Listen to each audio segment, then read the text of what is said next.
Streamcast network, your team every day. Locked On Blue Jays brings you the latest Blue Jays news and analysis and breaks down all of the action.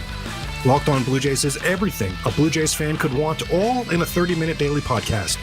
Download Locked On Blue Jays right now on the SXM app, available with all trials and popular plans, or wherever you get your podcasts. Search Locked On Blue Jays. Fantasy Sports Radio is helping you win whichever fantasy sport you play. Right now on Channel 87 and on the all-new Sirius XM app. Ball to right field, way back, way gone! Is Toronto Blue Jays baseball. Low rounding and heading for second to throw. In time! On the Sportsnet Radio Network. After an off day on Monday, the Blue Jays are back at it tonight, opening up a 6-game road trip tonight against the San Francisco Giants. And if a turnaround is going to come this season, now would be the perfect time to start heading into next week's All-Star break. Welcome, everybody, to the Sportsnet Radio Network. Eric Smith and former Major Leaguer Chris LaRue with you, alongside host Show Ali, producer Armin Zargarian, and technical director Tom Young. Toronto Blue Jays baseball is brought to you by the local family-owned Crown Rust Control Centers in Timmins, on Algonquin Boulevard, and on Riverside Drive. Protect your vehicle from rust today. Find your local family-owned Crown at crown.com, Canada's #1 rust protection. On the mound for the Blue Jays tonight, it's Yusei Kikuchi. He has had a frustrating season thus far, just 4-8 overall, but his counterpart, Blake Snell, he's had an even rougher season, 0-3 with an ERA over 9.5. It's San Francisco and Toronto, and the first pitch is right around the corner. You're listening to Blue Jays baseball, streaming on the Sportsnet app, sportsnet.ca, and across the Sportsnet Radio Network. Timber Mart is Canada's building center, a solid neighbor to call upon when you've got a job to do. Your dependable home improvement store that offers the added value of Air Miles reward miles with every purchase of $15 or more. Visit timbermart.ca. At Crown Rust Control Center, protection runs deep because every Crown Rust Control Center is owned by a local family who cares beyond business. Your Crown Rust Control Center is 100% committed to their product, to you, to their community, which is your community. Protecting you and what matters to you is equally important as protecting your vehicle. Did you know your vehicle rusts faster in warm weather? Protect your vehicle today. For a special summer offer, find your local family-owned Crown Rust Control Center at crown.com. So, you want to be a loony dogger, eh? Are you the relish ringleader, 7th inning snacker, TikTok topper, or ketchup king? Every Tuesday, Blue Jays home game is Looney Dogs Night, presented by Schneider's. You'll have the opportunity to purchase $1 hot dogs from various concession stands around Rogers Center. Then show the world your Looney Dog style. Because whether you're the home run hound or value virtuoso, no Blue Jays game is complete without hot dogs. So don't miss out on this delicious deal. Looney Dogs Night, presented by Schneider's. For tickets, visit BlueJays.com. Timber Mart always has plans to help you with your plans. Your home, your cottage, your garage, whatever needs your attention first, check the most visited spot on our website for ready-to-order plans to get the job done with Canada's Building Center. Visit timbermart.ca. The USA Basketball Men's Olympic Team has an unmatched history around the world. Here comes the United States with numbers. Ready, pass, and change the finish. 16 gold medals in 19 competitions. It was my greatest basketball thrill to go into the Olympics and win the gold medal. Join Sirius XM NBA Radio for an exclusive town hall interview with Team USA Managing Director Grant Hill, hosted by Coach K. Thursday at 5 p.m. Eastern, only on NBA Radio Channel 86 in the car and the all-new Sirius XM app. Hi, this is Alexa. Did you know you can listen to this game on devices with Amazon Alexa? Download the Sirius XM app and tell me to play the Blue Jays on Sirius XM. Radio Network. 0-1 pitch is hit well. Right center field. Going backhand zone. Looking for the wall. That ball is gone. Game-tying blast. George Springer.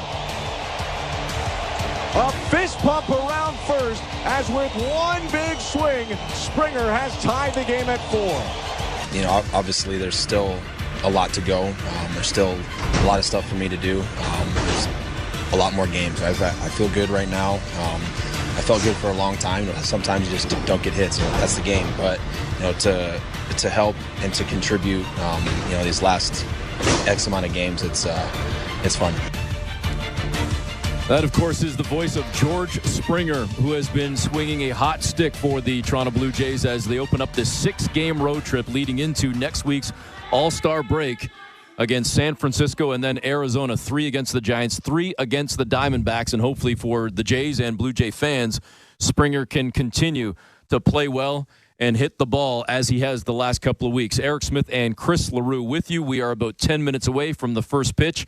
Yusei Kikuchi and Blake Snell. And, Chris, Blake Snell has certainly had a rough ride. I mean, he's battled injuries as well, but even when he's been healthy, he has not been able to find anywhere close to his groove. Well, you look at his stats and you think, what is wrong with Blake Snell? But you have to remember that he signed late. He didn't get that spring training. He went on the IL on April 24th with a left adductor strain. Then he hit the paternity list. And then he went on the IL again on June 3rd with a left groin strain. This guy's season has been terrible, to say the least. Not only statistically, but I'm talking about everything else. This could be a different guy tonight. Looking at his last rehab start on July 3rd against Vegas, he went 5 innings, gave up 0 hits, walked only 1, and struck out 9. This is a 2-time Cy Young winner, 2018 and 2023. It's still in there. The fastball is still in there. The breaking ball is still in there. So Blake Snell is still an effective pitcher. He's just had a very up and down season. We'll get more from Chris in a couple moments' time as we get you set for the first pitch between the Giants and Blue Jays. But in the meantime, we send it back to Baseball Control and welcome in our host, Show Ali. Show. Thank you very much, Eric. Welcome back, everyone, inside Baseball Control. Before we check out the lineups and the Bet365 standings update, let's get a preview of the San Francisco Giants, given they are a team we don't see or hear from very often. Andrew Baggerly is the Giants beat writer for The Athletic. He joined Blair and Barker to give them the skinny earlier this afternoon. Andrew, every time we face a different team with the Blue Jays, we're always digging into numbers, and we start digging into the Giants numbers. And you see 14th in runs, 15th in average, 20th in homers, last in home runs at home. Now that's not surprising because of that park and how big it is and the way the wind blows. And then you look at their record, and they're only 3 games under 500. How are they only 3 games under 500 with? Now I'm going to say this nicely. Matt Chapman being their best offensive player. Well, I tell you what, since May, it's been Elliot Ramos has been their best offensive player. He's basically done what Chapman's done with a month less of playing time, and that's why he's an all-star, and he's just been phenomenal. But you know what? The most amazing part really is that they aren't completely buried in the standings when they've basically gone most of the last month with 1 or even 1.5 starting pitchers, depending on how you look at Jordan Hicks, who's a reliever who's already coming up against, his high for innings in a season. I mean, they had almost everybody go down. Blake Snell has been a complete disaster. They think they're finally getting back to Blake Snell that they signed when he starts today. We'll see about that. But really, they've had to piece it together with bullpen games, with bulk pitchers, with guys, making their major league debuts. They've been just having to puzzle through just how to get 9 innings every day. And so the fact that they've been able to, get close to coming out to the other side of that, and they're going to, get Snell back. Robbie Ray is coming back close after the All-Star break. He's looked fantastic in his rehab from Tommy John. He's at the end stage of that. They really feel like they're positioned probably as good as anybody to have a good second half. And if there aren't going to be a whole lot of difference makers available at the trade deadline, they might have more coming onto their roster than any other team might. But you're right. It's been kind of similar to probably the season you guys have been watching in Toronto. It's just, it hasn't been a super inspiring team. There have been some good stories, some good individual performances, but just no real sustained momentum. There have been no big winning streaks. Now they're coming off a road trip where they played really well. They were real close to winning 3 straight series against Cleveland, Atlanta, and the Dodgers, all really good teams. So they're feeling, I think, probably about as good about themselves as they have all year. And I'll tell you what, I know that Matt Chapman was hurt last year. I think he was leading the American League in doubles at the All-Star break, and then obviously had a bad second half. He had that thumb. He's a winning player. I mean, he's just a really, really good player. If you want him to be your number 1 offensive player and your cleanup hitter, you're going to be disappointed. But if you want somebody who's just going to make good baseball decisions, from one moment to the next moment to the next moment, I mean, he's about as good as I've ever seen. And defensively at third base, when you got Logan Webb, who gets a ton of ground balls, when Alex Cobb comes back, he gets a ton of ground balls. I mean, he's been so stabilizing on that infield. And frankly, he still is generating a lot of WAR, and the offensive numbers don't leap off the page, but I am surprised that he didn't have more action in free agency, because he's somebody who just does a lot to help the team win day after day. Now, as you point out in your article in The Athletic, you talk about how, Farhan Zaidi likes to start a season with veterans, depth in the position player side, and then once that depth has served its purpose, move on from it. And we've seen that this year. We've seen it in other seasons. What is the next step for the Giants, particularly as we get close to the deadline? Well, let's presume that Blake Snell is okay, is manageable, that there isn't a crisis around him, and you've got Robbie Ray coming back. What is their big need, and how do you think Farhan might go out and address it, or will he address it? Well, I don't know if he will. And now there has been some talk as, will they buy, will they sell? I just think it's really myopic to think that this team could possibly sell. Mm-hmm. Even if they have a really, really bad remainder of July, they already had to punt 2 draft picks to sign Snell and Chapman. Their second and third round picks. I mean, that's over a quarter of their bonus pool that they punted. They're into the luxury tax. Now, if it's hopeless, you say, well, you trade somebody, trade some salary, maybe you could dip under that tax. And sure, that's a possibility. But I just think they're too pot committed this season. And they have a baseball executive, Farhan Zaidi, who just signed an extension, but the Giants have had one, successful season out of 6. And, that's going to be some hard questions that are going to be asked after the season if they finish under 500 or even if they don't make the playoffs. So you have a chief executive that should be motivated out of self-interest to try to make the playoffs. So I don't think this team is going to look to sell or even do a mix of buying and selling. I think they're going to look to add. There's just not a whole lot that I think is going to be out there.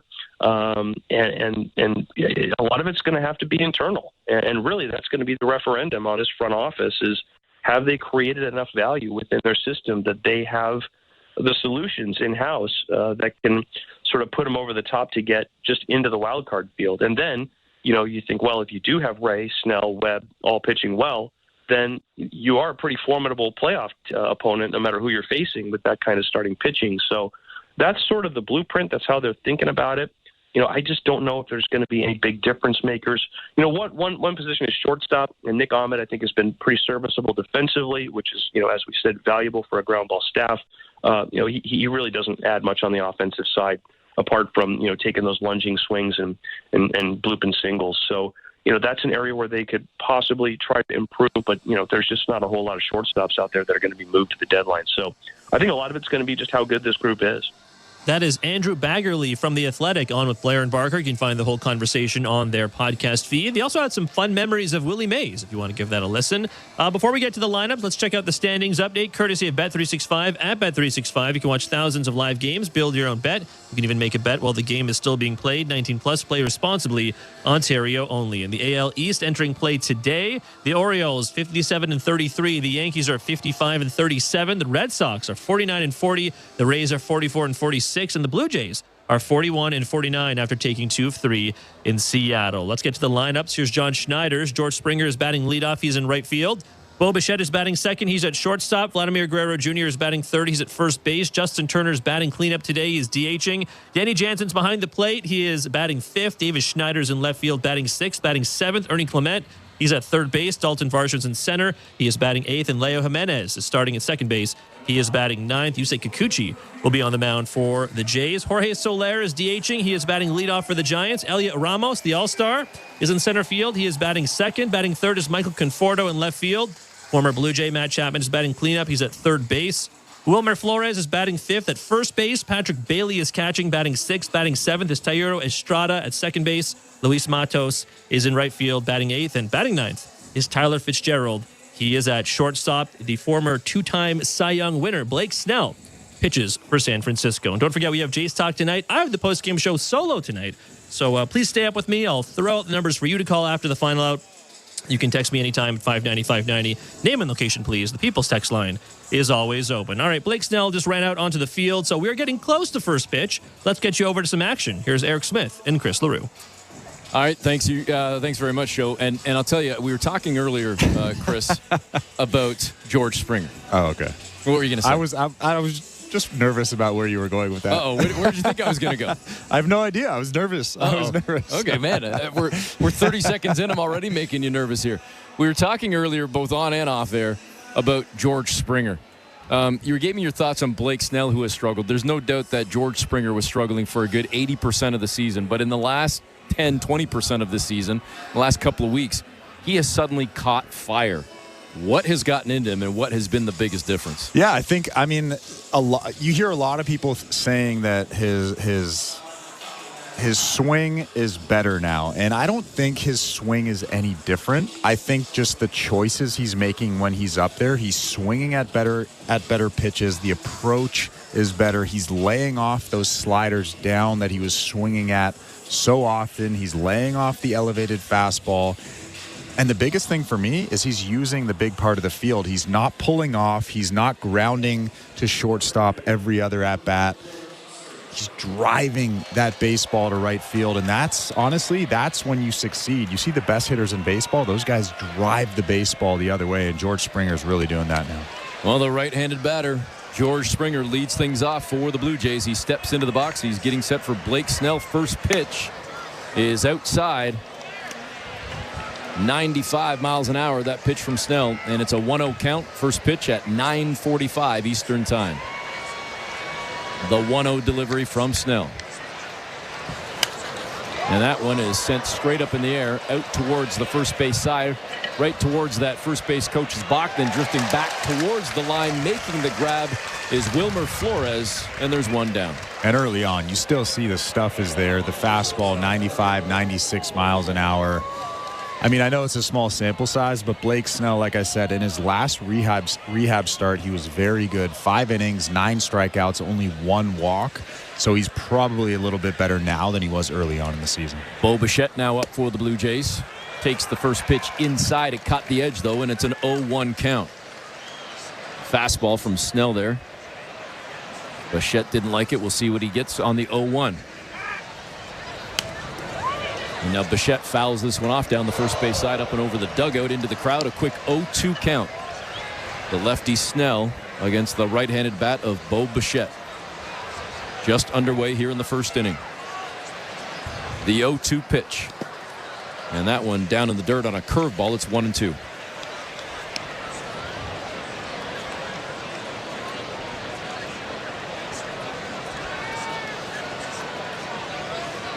Snell gets the sign from Patrick Bailey, and the 1-2 pitch. That went high, and Bichette fouls that one off to stay alive. We'll do it again at 1-2. In 2023, when he won his second Cy Young Award, he was 14-9 with a 2.25 ERA, 180 innings, 234 strikeouts. And on cue, he just served up a strikeout right there, as Bichette goes down swinging on a fastball clocked at 96. Yeah, it's an incredibly high strikeout rate. He has that fastball that almost explodes through the zone. He has that big, almost 12-6 curveball. Needless to say, he's got incredible stuff. And that brings up Vladimir Guerrero Jr. with 2 down here in the top of the first. First pitch from Snell. Another fastball.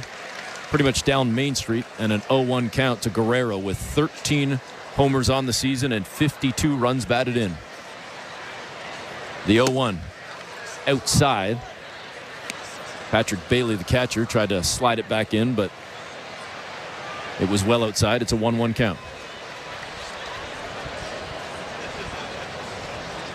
Snell with the kick and delivery. That one high, way high, clocked at 97, and a 2-1 count.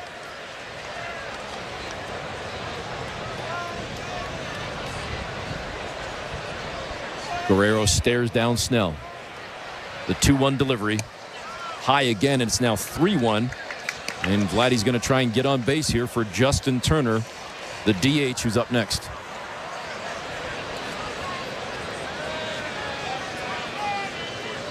The 3-1 pitch.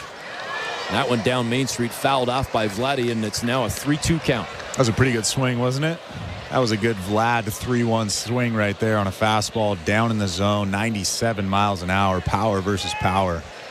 And we'll see what Snell comes with right here on the 3-2 pitch. A little bit of junk there, but it's smacked to left field by Guerrero, but right into the glove of Michael Conforto out there in left field. And the Blue Jays go down 1-2-3.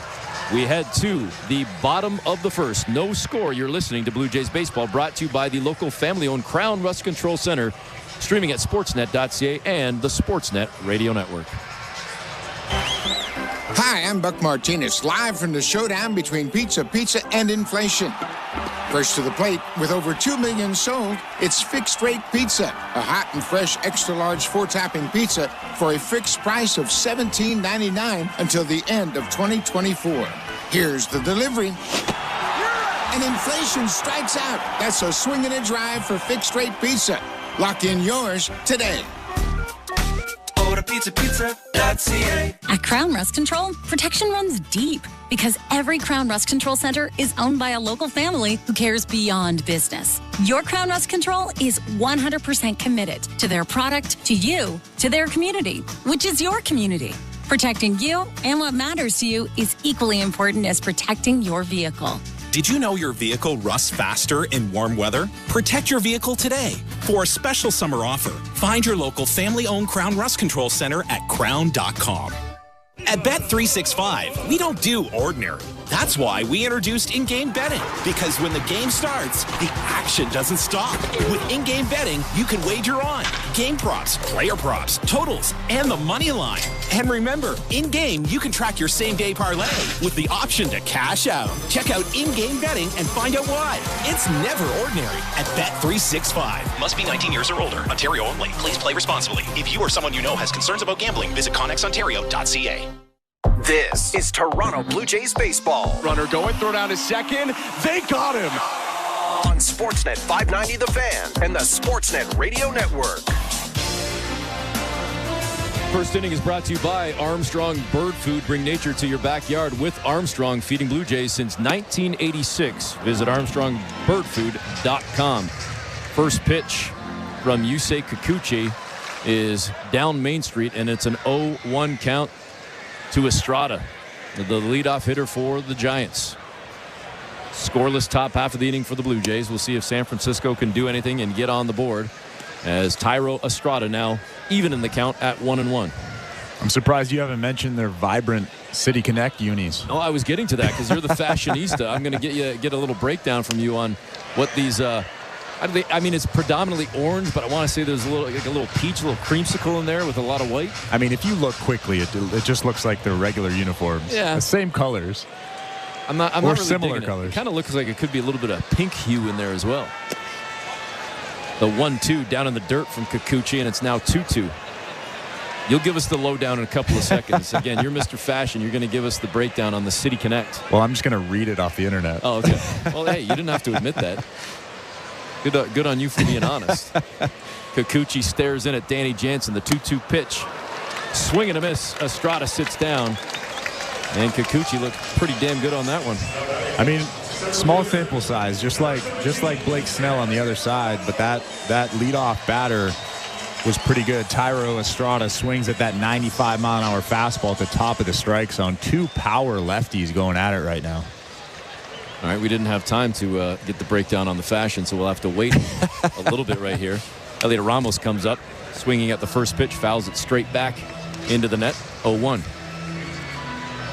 Ramos with 12 homers and 41 runs batted in 54 games this season.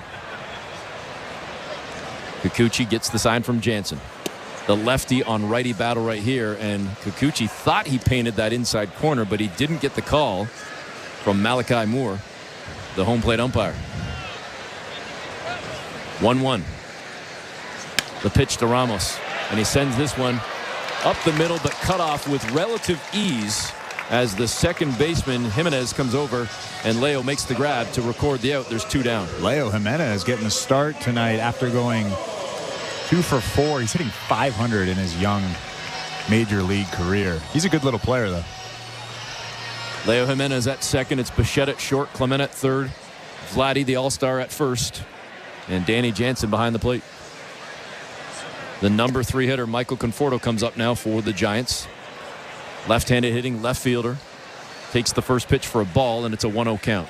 And just to update folks that are interested, Canada has lost 2-0 to Argentina. That game just going final moments ago. Swing and a miss for Conforto, and it's now 1-1. Are you disappointed? I mean, listen, as a Canadian, sure. I'm not the world's biggest soccer fan, but football, depending on where you come from. Don't want to offend anybody here. But listen, it's the Canadian national team. I would have loved to have seen them win. But they fall 2-0. Not 2-0, but 2-0. 80,000 people at MetLife tonight. Pretty big crowd. It'll be a couple innings before we get the official count in San Francisco. Looks like there are a few empty seats scattered throughout. I don't think it's going to get to 80 by any means. The 1-2 from Kikuchi, and Conforto fouls that one off down the left field side, the third base side, and it will stay at 1-2.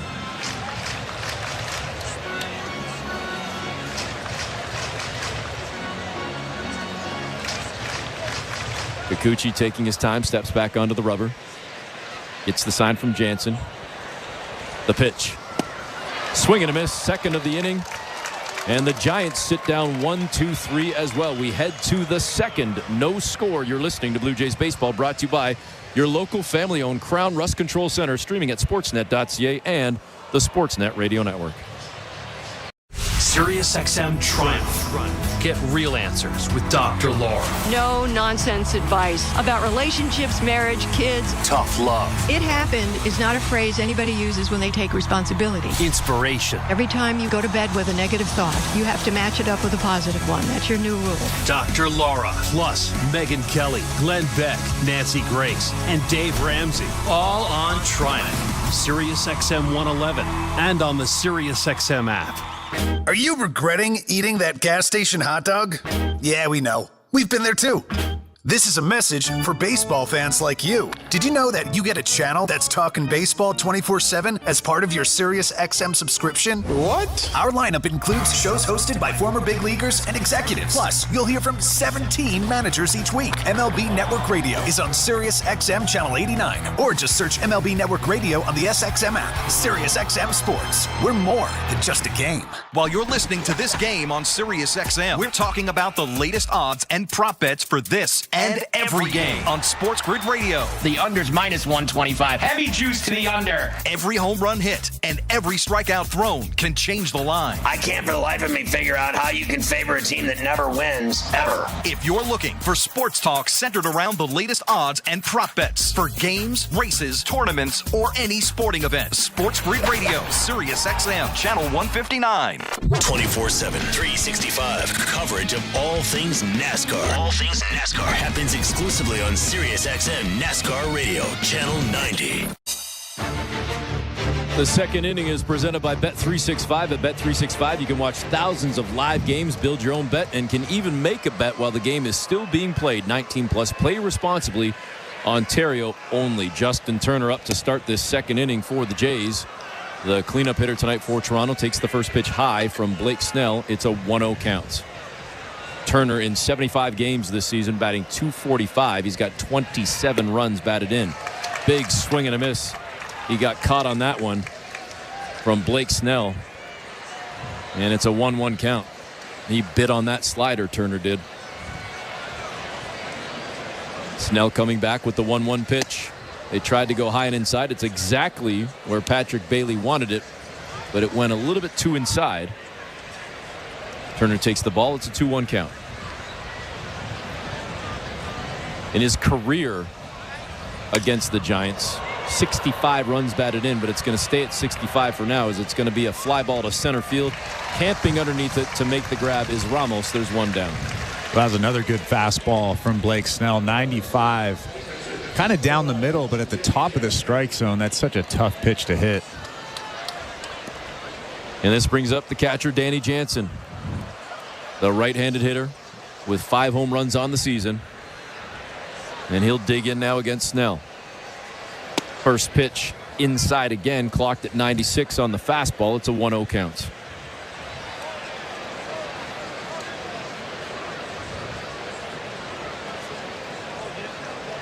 Snell with the 1-0 pitch. High, way high, and outside. It's now 2-0. Second inning. Top of the second, no score. Snell stepping off the mound for a moment, or at least off the rubber. Then he comes back, gets set, and gets the sign from Bailey. Takes a deep breath, the leg kick and the delivery on the 2-0. It's down Main Street, fouled off by Jansen. Now 2-1. A lot of his fastballs have been at the top of the strike zone, have been elevated above that strike zone, but that one right there at 96 had the good downward action. It had the good tilt to it. Danny Jansen just fouled that thing right back. The 2-1 delivery now from Snell. Big swing and a miss on a fastball. Jansen couldn't catch up to that one, clocked at 97, and now a 2-2 count. Snell, the lefty, has been delivering early in this game. Had one strikeout in the first inning, looking to get a second right here. The 2-2 to Jansen. And he tried to come back with the junk, the curveball down in the dirt. Nice patience there from Danny Jansen. That thing is nasty. It looks like a fastball out of the hands, and it just drops off the table. Full count now to Danny Jansen, trying to get on. For Davis Schneider up next. The 3-2 inside. Jansen held off, and he will take the trot down to first. That was a great AB. You could see Blake Snell tilting his head, questioning where that pitch was. I mean, it didn't really look like a strike to me, but you could tell why he was begging. And this does indeed bring up Davis Schneider, the right-handed hitting left fielder for the Jays. The average has dipped down to .211 with 10 homers on the season, 35 runs batted in. And a man out on first for him right now. Schneider swinging at the first pitch, fouls it off. Straight back. I didn't see what the fan did, but there are some oohs and ahs going on behind the backstop right now. Well, somebody got hit or somebody made a great play. There's really never in between. Either way, Schneider's down 0-1 in the count. Snell looking over at first. Checks out Jansen. Now the pitch. And a nasty looking curveball right there. At 80 miles an hour, it completely froze Schneider. Yeah, now I wouldn't be surprised if Blake Snell throws that fastball above the strike zone. Let's see what he does right here, the 0-2. Again, looking at first, taking his time. The kick and the delivery. Fastball down Main Street, and Schneider slaps it into right field, and it's a base hit. And up to second base comes Jansen. And a great piece of hitting right there from Davis Schneider. Well, I can guarantee that that's not where Blake Snell wanted to throw that pitch. They were trying to go above the strike zone. You could see Patrick Bailey with the target above that strike zone. Blake Snell threw that thing right down the middle. Davis Schneider owes Blake Snell a dinner.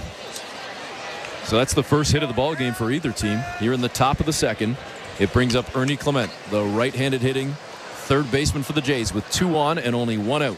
Jansen at second, Schneider at first. Snell looks at second at Jansen and delivers to Clement, who fouls off the first pitch down the right field side. It's 0-1.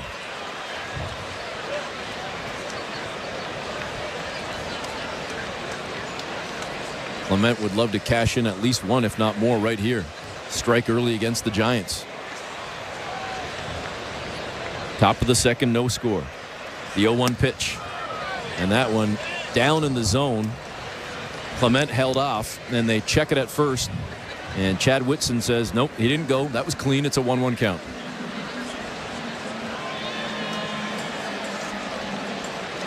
Clement digs in. Snell again checks over at first at Schneider. The pitch, and Clement fouls this one off. And now down in the count, 1-2.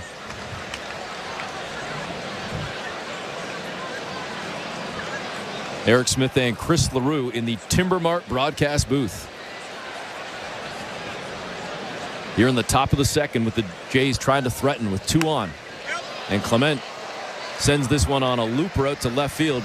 Kind of a excuse me swing and an easy grab out in left field for Michael Conforto, and there's now 2 down. So those Giant City Connects, yes. The G logo pays homage right on the left breast. They have a big G. It pays homage to the city's iconic Golden State Bridge, and the historical landmark makes appearances across the jersey's sleeves as well as the side of the uniform's orange cap. Okay. You read that press release well. I still like the Blue Jays City Connect more so than the Giants. Well, it's not really their colors. That's why. I suppose so, yeah. And there's hot rumors flying around the city, but the Toronto Raptors are going to change things up for their 30th anniversary season too, going to some purple. And I know that there were some people that were wondering if the Jays were going to go purple because there was some stuff leaking out and guys were wearing like purple and red batter's gloves and stuff like that. And then, of course, we end up seeing it was red and black. I think fans are just looking for leaks. It was anyway. pitch Navy. How many times do we have to go over this? Okay, sorry. Inspired by the darkness of Lake Ontario as Dalton Varsho sends one on a ride out to the gap in in right center. Guess it wouldn't make sense if it was left, right.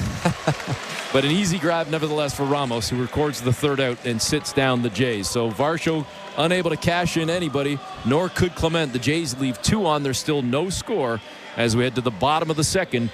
You're listening to Blue Jays Baseball, brought to you by your local family-owned Crown Rust Control Center, streaming at sportsnet.ca and the Sportsnet Radio Network. At Crown Rust Control Center, protection runs deep because every Crown Rust Control Center is owned by a local family who cares beyond business. Your Crown Rust Control Center is 100% committed to their product, to you, to their community, which is your community. Protecting you and what matters to you is equally important as protecting your vehicle. Did you know your vehicle rusts faster in warm weather? Protect your vehicle today. For a special summer offer, find your local family-owned Crown Rust Control Center at crown.com. If you're looking for a fun day, did you know the day before Monday? Junior J Sunday. You can paint your face. Come and meet Ace and run base to base. On Junior J Sunday. So many things to do. You can bring your crew and even mom and dad too. Junior J Sunday. Sundays are for Junior Jays. Get to the ballpark early to enjoy outdoor activities before continuing the fun inside while you cheer on the Blue Jays. If you're feeling the song, grab your dad or mom. Visit BlueJays.com. Junior J Sunday. We're 2 men and a truck. So, you're moving to a new home, and all that's left to do is to call a mover you know you can trust. Well, naturally, you think 2 men and a truck, since you know they have lots of men and lots of trucks. They'll wrap, pack, and move everything you own. With a 96% referral rating and the professionalism you can trust, the choice is simple. For a free in-home estimate, call today. We're 2 men and a truck. 2 men and a truck, the movers who care. This is Toronto Blue Jays baseball. IKF flips to Schneider, one sidearm to first, double play. On Sportsnet 590 The Fan and the Sportsnet Radio Network. Welcome back. Eric Smith and Chris LaRue with you. Bottom of the second, and Matt Chapman will start things off for the Giants, the former Blue Jay. First pitch from Kikuchi down Main Street for a strike and an 0-1 count to Chapman. And as Matt Chapman was coming to the plate, he had a big smile on his face, having a little conversation with Danny Jansen, of course, his former teammate. The 0-1 fouled off by Chapman, straight back into the net. And a quick 0-2 count. He's had a pretty decent season for the Giants. Yeah, he's been great.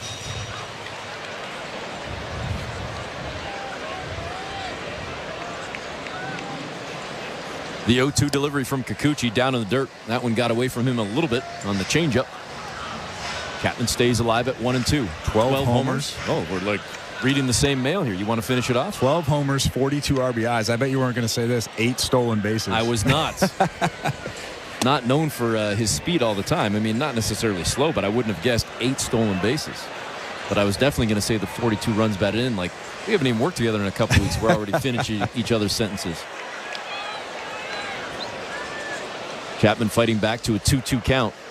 The pitch from Kikuchi down low, and now 3 straight balls for Kikuchi. He wanted that call. Didn't get it. And he's going to have to bring it right here to Chapman. The 3-2. As Kikuchi gets the sign. The windup and delivery, and he got him on the junk. The slider at 85. And he sits down Chapman. It's the 3rd strikeout of the game for Kikuchi. That's a great pitch, especially 3-2. Matt Chapman obviously thinking something hard right there.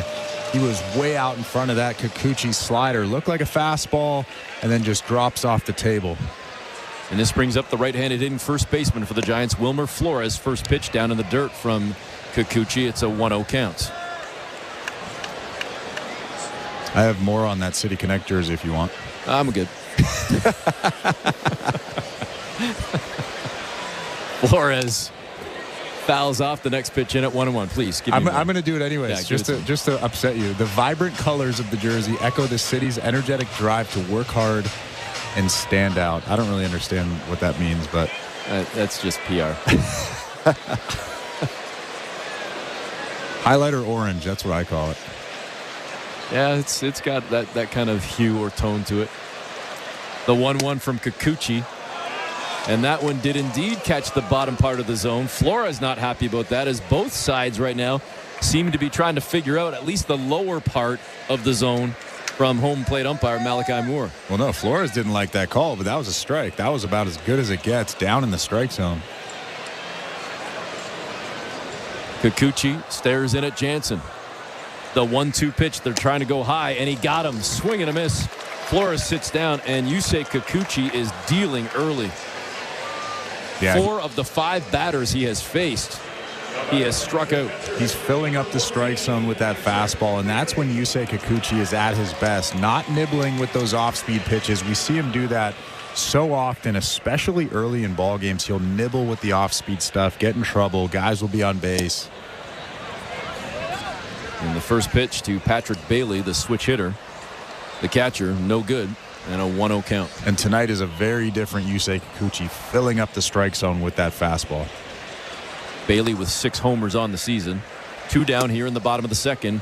And the next pitch comes in. It's a curveball. Caught the outside edge. It's a 1-1 count.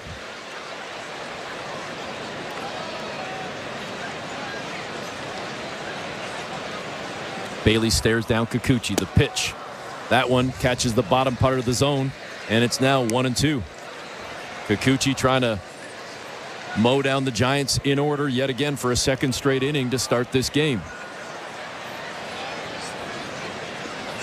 The 1-2 delivery. They're going high again. That one got away a little bit, though. Came inside from Yusei. It's 2-2. This past weekend was a special one, as 10 Blue Jay fans split a multi-million-dollar jackpot from Jays Care. And now's your chance to take home the next life-changing 50-50 prize on July 28th.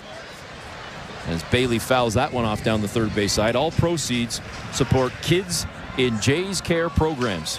Get your tickets at bluejays.com.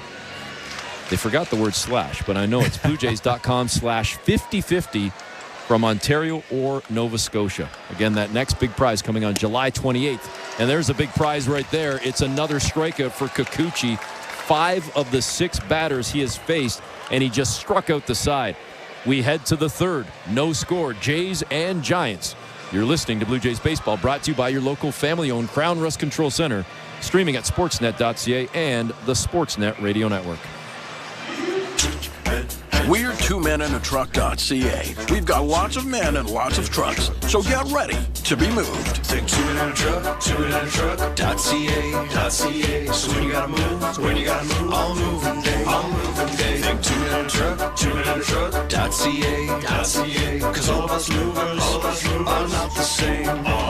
So that's our company name, 2menandatruck.ca. We're lots of men with lots of trucks, so give us a call today. At Crown Rust Control, protection runs deep because every Crown Rust Control Center is owned by a local family who cares beyond business. Your Crown Rust Control is 100% committed to their product, to you, to their community, which is your community. Protecting you and what matters to you is equally important as protecting your vehicle. Did you know your vehicle rusts faster in warm weather? Protect your vehicle today. For a special summer offer, find your local family-owned Crown Rust Control Center at crown.com. At Bet365, we don't do ordinary. That's why we introduced in-game betting. Because when the game starts, the action doesn't stop. With in-game betting, you can wager on game props, player props, totals, and the money line. And remember, in-game, you can track your same-day parlay with the option to cash out. Check out in-game betting and find out why. It's never ordinary at Bet365. Must be 19 years or older. Ontario only. Please play responsibly. If you or someone you know has concerns about gambling, visit connexontario.ca. This is Toronto Blue Jays baseball. Green kicks and delivers. Swing and a miss. They defeat the Mariners on Sportsnet 590 The Fan and the Sportsnet Radio Network. Top of the third inning as we get set for the Blue Jays to come to bat for the third time. And it's the number 9 hitter, Leo Jimenez. And the first pitch from Blake Snell down Main Street for a strike and a 0-1 count.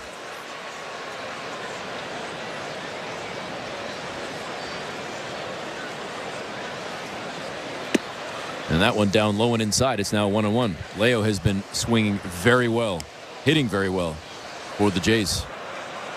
He talked about his hot bat since coming up.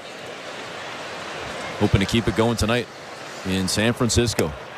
And that one way high. It's now 2-1. Yeah, small sample size, of course. Sure. 2 for 4. But 2 big hits in his last game. Best way to start, though. Start hot and see if you can keep it rolling. That one fouled off down the third base side. Now a 2-2 count. Third inning is brought to you by the local family-owned Crown Rust Control Centers in Timmins, on Algonquin Boulevard, and on Riverside Drive. Protect your vehicle from rust today. Find your local family-owned Crown at crown.com, Canada's #1 rust protection. The 2-2. And Snell thought he might have caught the outside edge, but he didn't.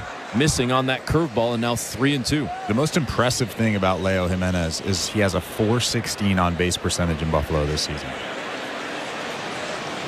The 3-2 to Jimenez inside, and as you just talked about, finding a way to get on. He did it right there. He'll take the trot down to first. Yeah, right on cue. You know that he's standing in that batter's box thinking, this is Blake Snell. This guy has 2 Cy Young awards. And I'm about to have an at bat against him, but he doesn't show that. He doesn't let us know that he's never faced this guy before. And Blake Snell is an incredible pitcher. That brings us back to the top of the order now. George Springer, the leadoff man for the Jays. He flew out to first base, a little pop out in foul territory in the first inning.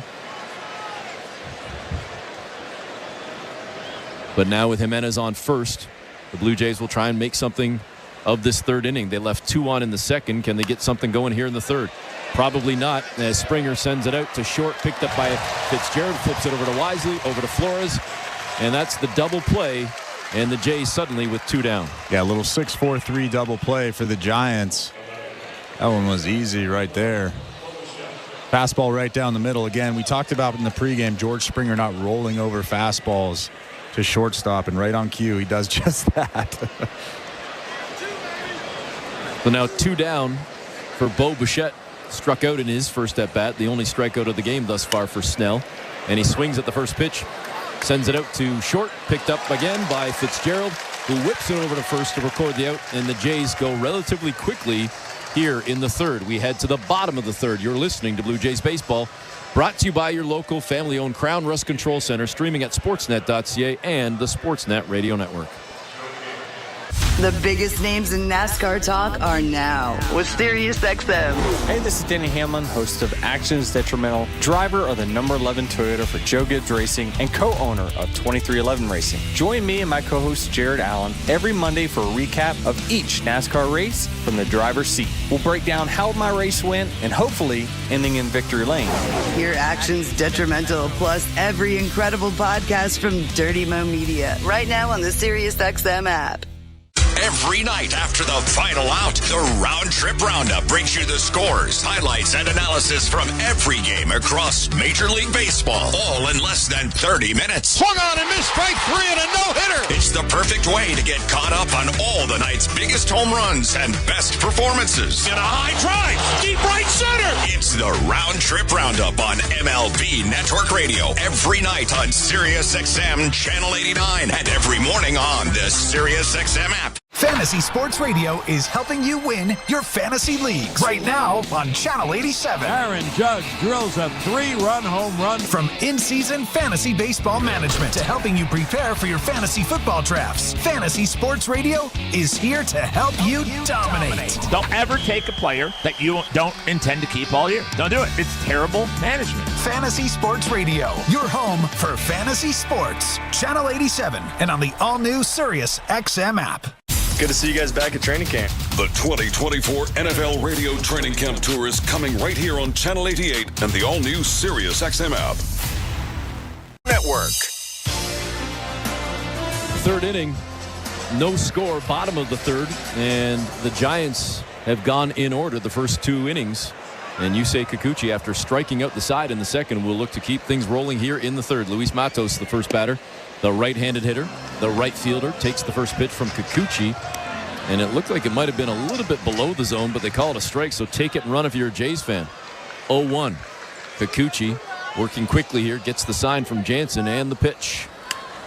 And that one sent high in the air by Matos. Out into shallow center, charging in, making the grab is Dalton Varsho. There's one down. That was perfect execution. That first pitch was a slider down. Could have been a ball, but they called it a strike. And then he threw that mid-90s fastball at the top of the zone. And Luis Matos just popped it up to Dalton Varsho in center field. The number 8 hitter, the right-handed hitting shortstop, Tyler Fitzgerald. He was busy in the top half of the third, recording a couple of outs, or at least getting things started on one and then recording the final out. First pitch from Kikuchi, high and outside. Fitzgerald with 1 homer on the season in 34 games played, batting .276. Ahead in the count, 1-0. Kikuchi down in the zone, now 2-0. Missing on that fastball. Looked like a strike to me. Malachi Moore, home plate umpires, had a pretty low zone all day long. Kikuchi with the pitch. And that one catching the top edge of the zone. Got him on the fastball, clocked at 94. Trying to fight back after falling down 2-0. It's now 2-1.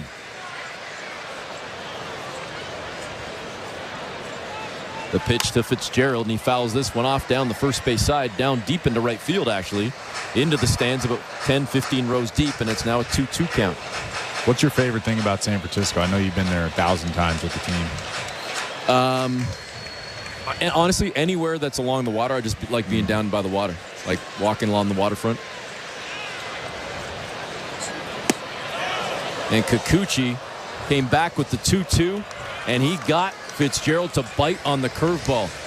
They checked at first, and Chad Whitson said, yes, indeed, he went. And it's another strikeout for Kikuchi, his 6th of the game, and we're only midway through the 3rd inning. Yeah, he's nasty right now. That extension is just perfect. He's finishing everything right there on that slider, stayed on top of it. Brett Wisely now coming up, the left-handed hitting second baseman, the number 9 hitter. Swing and miss at the first pitch. It's 0-1. I'll tell you what, as much as it stinks, I love hanging out down at the pier, like with the, the sea lines and whatnot. I agree with you. It's cool just to chill there and look at them all, and they're barking and singing and chatting with you. It's a lot like Seattle. Yeah. And if you've never done the tour of Alcatraz, it's a touristy thing, but it's legit. I've never done it. It's very cool. I mean, I've seen Alcatraz from land. It's very cool to do it.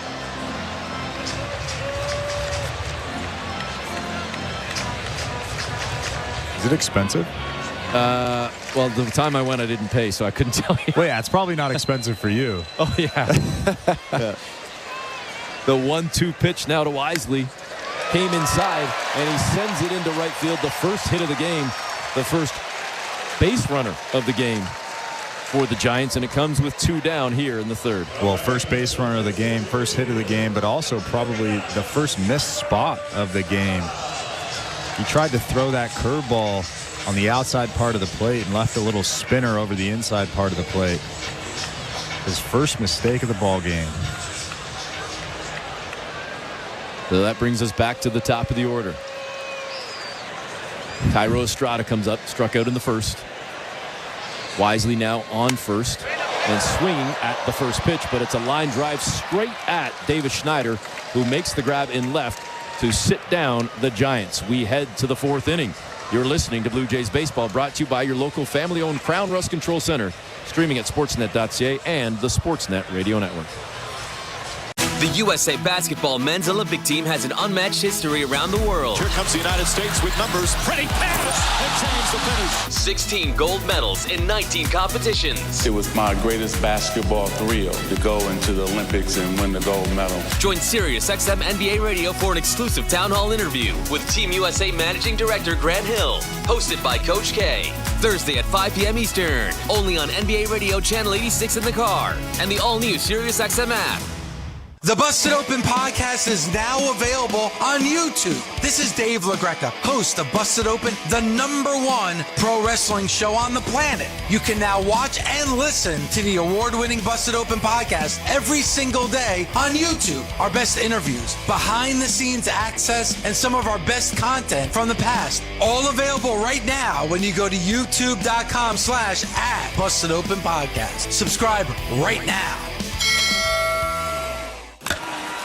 You love listening to baseball. You love talking about baseball. You love yelling at your buddies about baseball because they love baseball, and so do we. That's why SiriusXM has the only channel on the radio dedicated to baseball 24/7. It's MLB Network Radio, SiriusXM Channel 89. News, opinions, passionate baseball talk from former players and GMs, plus interviews with players, managers, and executives, and much, much, much more. If you can hear me right now, you've got MLB Network Radio, SiriusXM Channel 89, and on the SiriusXM app.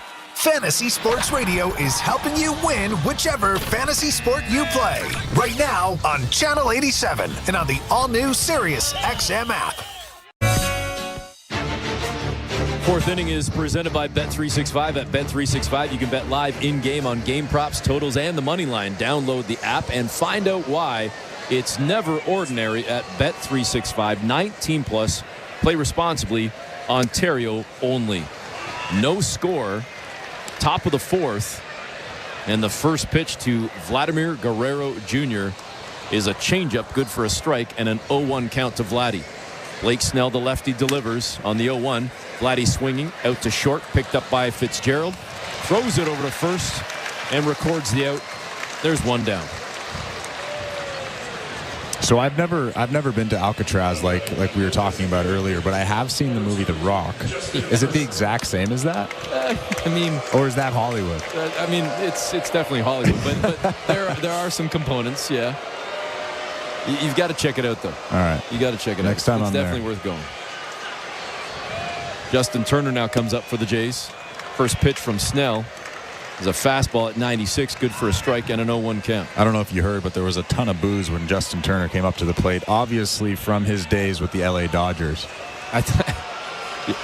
The 0-1 pitch inside, now 1-1. I don't know if you heard the boos. I thought you were talking about alcohol, like talking about no. You're talking about Alcatraz still or something. But yes, I did hear the boo birds for Justin Turner. 1-1 pitch to Turner from Snell. And this one fouled straight up, and it's going to stay in play, obviously, out to second base.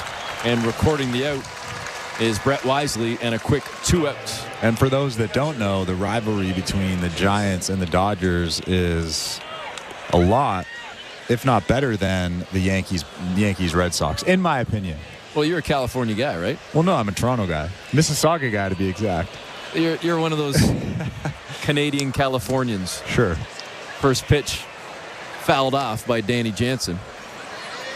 It's all right to have 2 homes. That's how you roll.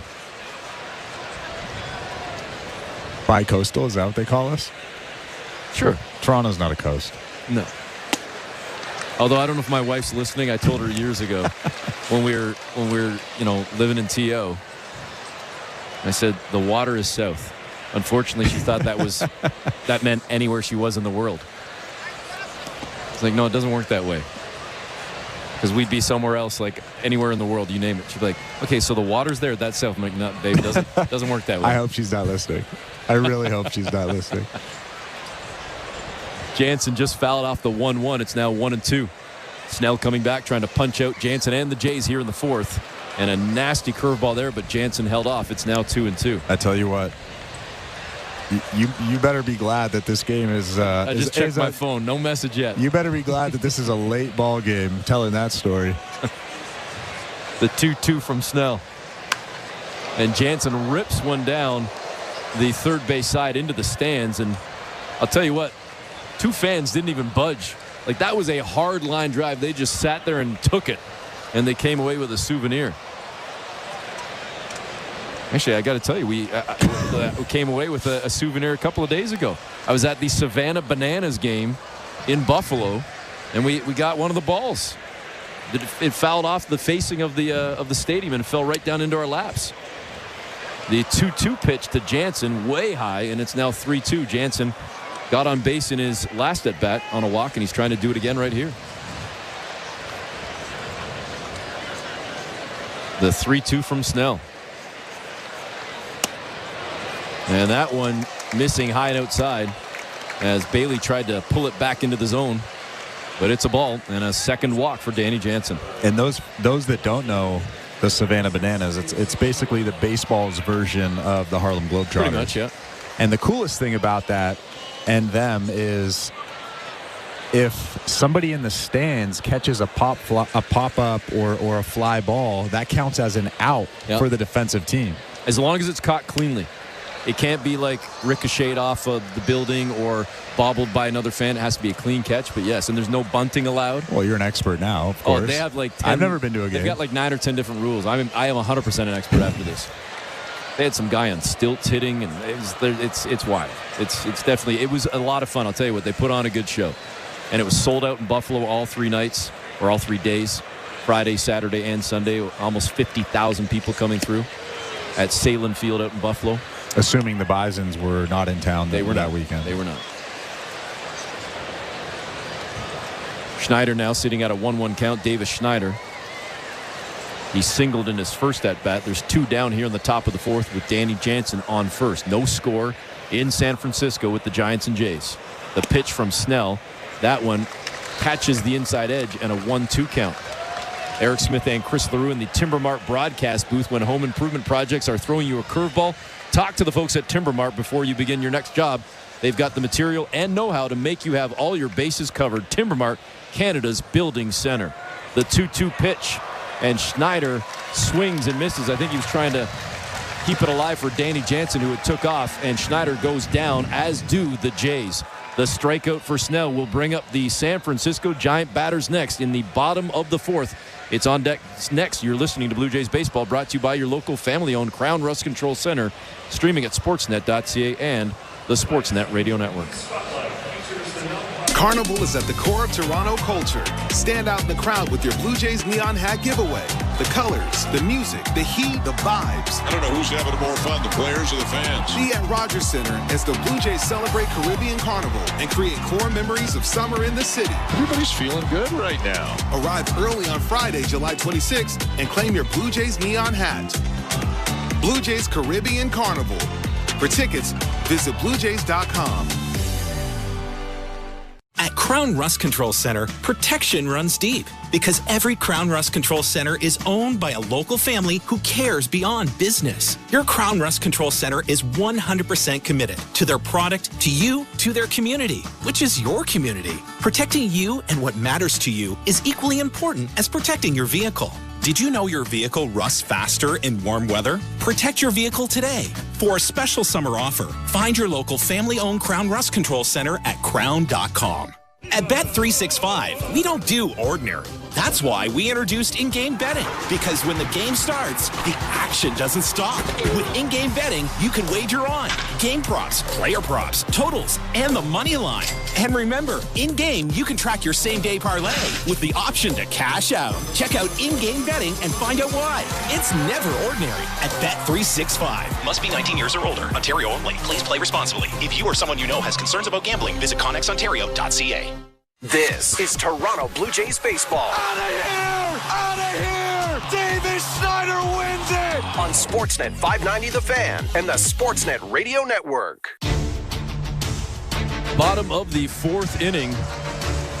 No score still between the Giants and Jays. And Elliot Ramos comes to the plate, lined out in the 1st inning. 297. His average on the season. The first pitch from Kikuchi in for a strike on the fastball at 95, and an 0-1 count. Yusei has been delivering big time thus far. 6 strikeouts through 3 innings. And now ahead in the count to Ramos, 0-2.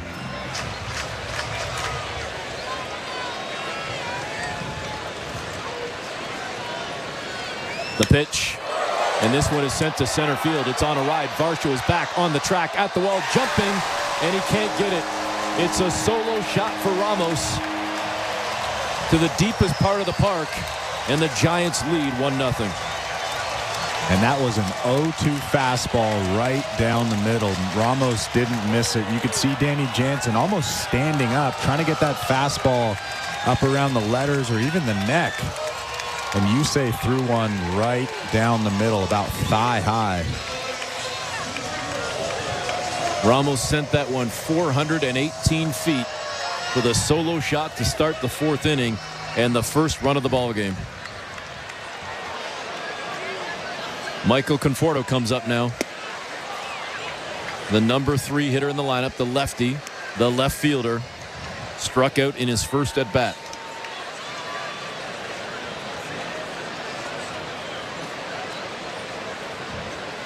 The 1-0 from Kikuchi inside on a fastball, swing and a miss, and a 1-1 count.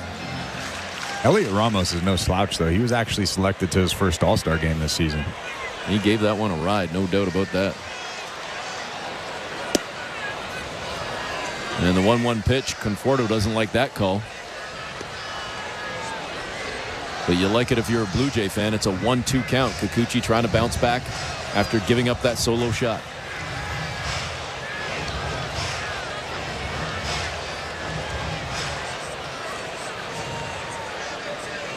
Gets the sign from Jansen. Takes a breath, the leg kick, the delivery, and a swing and a miss. Strikeout, number 7 for Kikuchi. And there's one down here in the fourth. That's pretty much where he wanted that pitch to Ramos right there. An elevated fastball up around the letters, and Conforto swings right through it. But that last home run given up by Kikuchi was the 123rd home run this season given up by Toronto pitchers. That is the most in the major leagues. Matt Chapman now up with 12 homers on the season. He struck out in his first at-bat, swinging at the first pitch. He bloops one out towards second, and Jimenez underneath it looked like he kind of lost it in the lights perhaps for a moment, but still made the grab, and there's 2 down.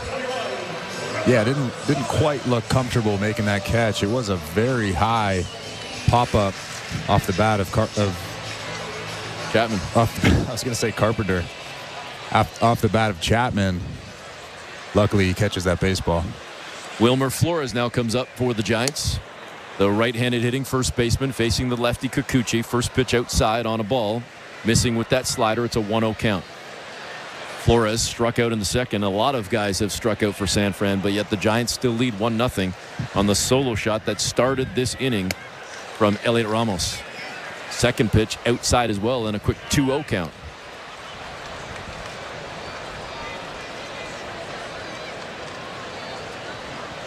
Nobody on with 2 down here in the bottom of the fourth inning. The 2-0 count, and a fastball comes in from Kikuchi. That one's good. It's now 2-1. Eric Smith and Chris LaRue in the Timbermart broadcast booth on a Tuesday evening. We appreciate you tuning in. Little check swing there from Flores, and it's now 2-2. This isn't technically the evening, is it? Is it? Evening on the West Coast. That's true. It's nighttime in the East Coast. That's true. Right? Bedtime on the East Coast. Hopefully not. Hopefully everybody's tuned in, hanging on your every word. And Flores loops one out to left field, charging in, making the grab with ease is Davis Schneider. And the Jays sit down the Giants, but not before San Fran gets one on a solo shot from Ramos, and they now lead the Jays 1-0 heading to the 5th. You're listening to Blue Jays Baseball, brought to you by your local family-owned Crown Rust Control Center, streaming at sportsnet.ca and the Sportsnet Radio Network. Hey, Kelly. I love your Kelly Clarkson Connection channel. All right. Thank you so much for listening. The mix is eclectic. I love music, and I just want to celebrate all of it with you. It's my favorite now. Is it worth it? Let me work it. It is perfect. This is my heartbeat. The Kelly Clarkson Connection, y'all. I freaking love your channel. Oh my God. Channel 12 and on the Sirius XM app.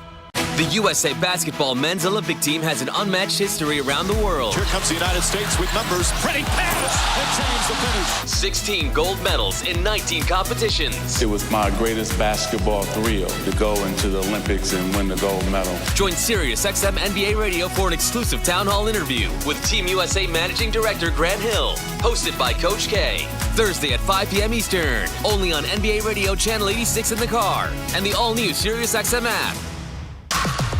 Blue Jays fans, your manager, Sean Schneider, joins MLB Network Radio every other Wednesday at 11 a.m. Eastern. Hopefully you get a couple guys going at the same time, and we're just looking for consistency. It's been tough, it's been frustrating at times, but also feel good about the progress that certain guys have made and that the progress that we've made in terms of, our prep and our work.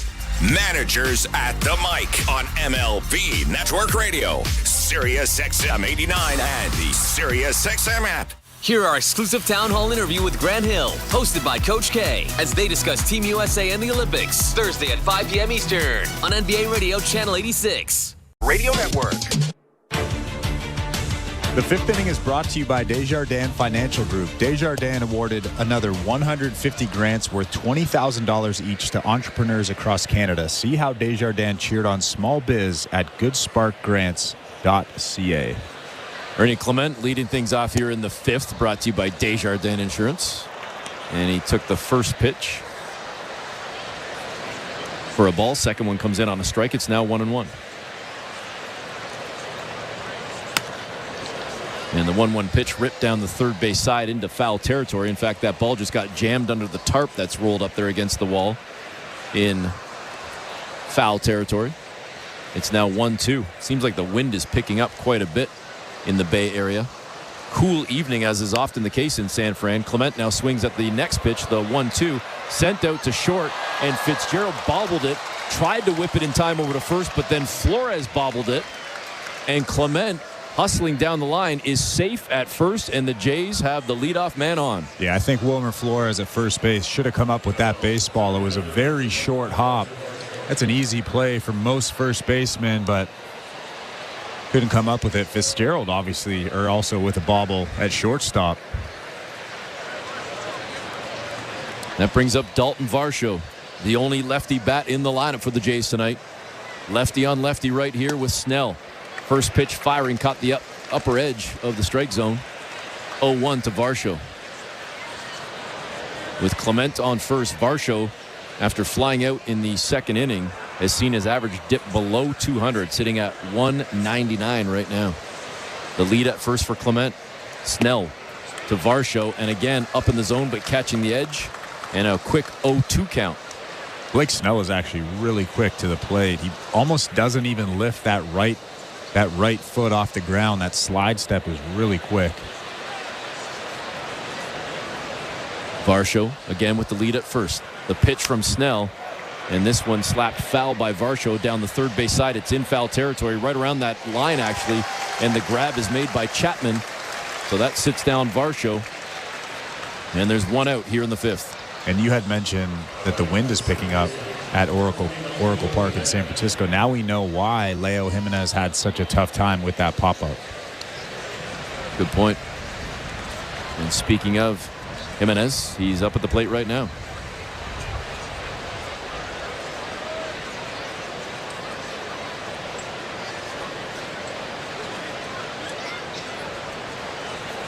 With Clement on first.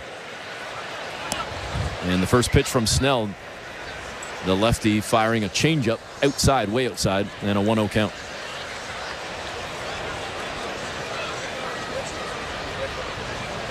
Giants leading the Jays 1-0 here in the top of the fifth inning. And Jimenez rips one down the left field side, way foul into the stands, a 1-1 count.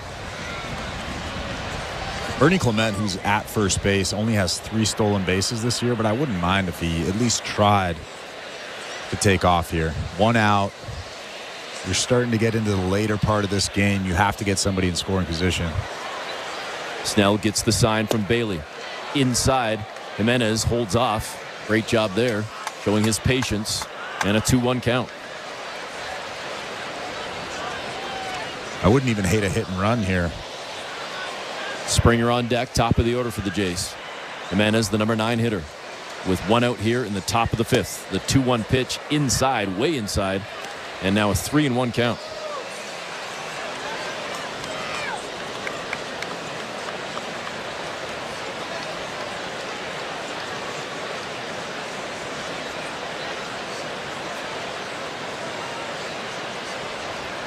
Snell takes a deep breath and delivers the 3-1. It's sent out into right field, down the right field side, and bounces off the wall in foul territory. And it's a 3-2 count. Ernie Clement was going on that pitch. Would you do it again? 3-2, 1 out, probably. I would, but Ernie Clement has to be sure that Blake Snell is going to the plate. Snell looking over at first. Gets the sign from Bailey. The 3-2 pitch, and it's down Main Street for a strike, and Jimenez sits down looking. There's 2 down. That's a tough take right there. That was a fastball on the inner half of the plate. That's a fastball that you at least need to try to foul off there if you have 2 strikes on you. Leo Jimenez is probably thinking that right now, taking that slow walk back to the dugout. So George Springer comes up for the 3rd time in this ball game, top of the order with 2 down. And he got caught biting at that first pitch. He thought he held back, but it certainly did look like a strike. I thought he broke those wrists. 0-1 to Springer. Popped out in his first at-bat, grounded into a double play in his second at-bat. He's got Clement out at first. Snell ahead in the count, 0-1. The pitch. And that went high in the zone, but it's a swing and a miss from Springer. And now quickly down 0-2. He kind of slapped at his bat after swinging and missing, and actually missed the bat on the slap and kind of punched it towards the on-deck circle. Had to quickly run over and pick up his bat and get back into the box.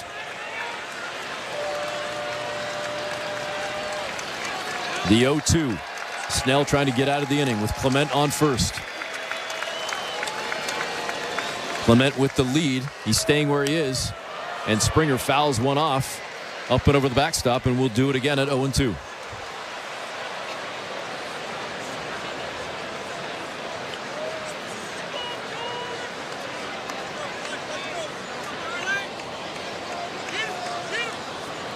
Snell gets the sign. Looks like Bailey wants it low. And now they throw over to first. They got Clement, and he's going to be thrown out at second base. Ernie Clement took off, and that was an easy punch out at second. As he slides in, the throw was way ahead of Clement, and the Blue Jays sit down. So Springer will get new life when he comes up again in the 6th, but we head to the bottom of the 5th with the Blue Jays trailing 1-0. You're listening to Blue Jays Baseball, brought to you by your local family-owned Crown Rust Control Center, streaming at sportsnet.ca and the Sportsnet Radio Network. The biggest nations in European soccer battle it out in the Euro 2024 semifinals on Sirius XM. Dumfries slides it through, and coming in was Gakpo! He scored another one! After a raucous comeback in the quarters, the Dutch now meet an England team that has flattered to deceive. The roof comes off in Dusseldorf. England are through to the semis. The Netherlands versus England, Wednesday at 3 Eastern on Fox Sports 83 and on the all-new Sirius XM app. The battle for European soccer supremacy has reached the knockout stage, and all the drama of the Euros is on Sirius XM. Oh my goodness, what a story! Every match is now win or go home, and they can all be heard on Fox Sports Channel 83. That is sensational! Before and after the matches, hear what the experts are saying on Sirius XM FC 157. They are proven winners right now. No one is covering Euro 2024 like Sirius XM. Listen in the car or on the all-new Sirius XM app. The NASCAR Cup Series is on Sirius XM. We're back on the track Sunday, 1:30 p.m. Eastern. It's the Great American Getaway 400, presented by VisitPA.com. From Pocono Raceway on Sirius XM NASCAR Radio Channel 90, in the car, and on the all-new Sirius XM app. Get closer to everything that moves you, wherever you are, with the Sirius XM app. Let's make some smoke and drink some beer. Yes! Fantasy Sports Radio is helping you win whichever fantasy sport you play. Right now on Channel 87 and on the all-new Sirius XM app. Sportsnet Radio Network. Heading to the bottom of the 5th inning. And the Blue Jays trailed the Giants 1-0. Eric Smith and Chris LaRue with you from the Timber Mart broadcast booth. As the Jays have only one hit in the ballgame, and they have played well defensively. Kikuchi has pitched well, but again, a solo shot. The only difference in the ballgame, with San Francisco leading 1-0. But Bailey just stroked one to left field, and a base hit for Patrick Bailey has the leadoff man on for San Fran here in the 5th. Yeah, that's another hanging breaking ball from Yusei Kikuchi. Not another hanging breaking ball, just a hanging breaking ball. He's left two fastballs over the heart of the plate that have been hit pretty hard by that Giants offense, but that was just a flipped in breaking ball right there. Kikuchi looking over now at Bailey at first as Luis Matos comes up. That pitch inside, I thought it caught the edge of the zone, but home plate umpire Malachi Moore says no, that's a ball, and it's a 1-0 count to Matos. Kikuchi looking over at first. And the 1-0 pitch. And that one catching the edge of the outside zone, lower part of the zone, 1-1. Fastball clocked at 95. It's a 1-1 count. Kikuchi had 2 strikeouts in the first, struck out the side in the second, had another one in the third, and then another in the fourth, but gave up the solo shot last inning. And now trying to battle right here with the leadoff man on, and now back-to-back base hits for the Giants. And now turning from second and heading all the way to third is Patrick Bailey. He goes from first to third. It's now runners on the corners for the Giants with none out. Yeah, that actually wasn't a bad pitch.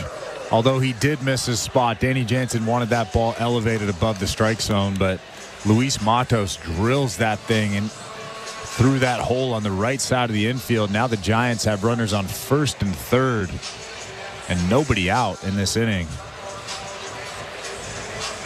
And that will bring up Tyler Fitzgerald, the shortstop, the right-handed hitting shortstop. Struck out looking in his first at-bat back in the third inning. But a runner in scoring position and 2 on total at the corners. The pitch from Kikuchi came inside, fouled off by Fitzgerald. It's an 0-1 count.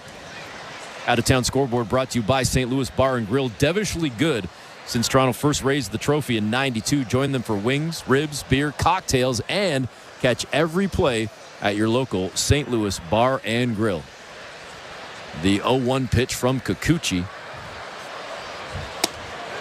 Swing and a miss. It's now 0-2. Download the app, the St. Louis Bar and Grill app at stlouiswings.com for more details. Always devilishly good. The Cubs beat the Orioles tonight 9-2. That's gone final, so a big loss there for Baltimore. A final in 10 innings. Cleveland beats Detroit 9-8, and Philadelphia blows out the Dodgers 10-1. And speaking of blowing out, Kikuchi just blew down Tyler Fitzgerald right there on the strikeout. 1 down here in the 5th. This injury report is brought to you by Bergmanis Prera Personal Injury Lawyers. If life has thrown you a curveball and you're striking out with your insurance company, get ahead of the count and call Bergmanis Prera Personal Injury Lawyers. You focus on getting better, and Bergmanis Prera will take care of the rest. Visit bplawyers.ca. So Brett Wisely now comes up for the Giants.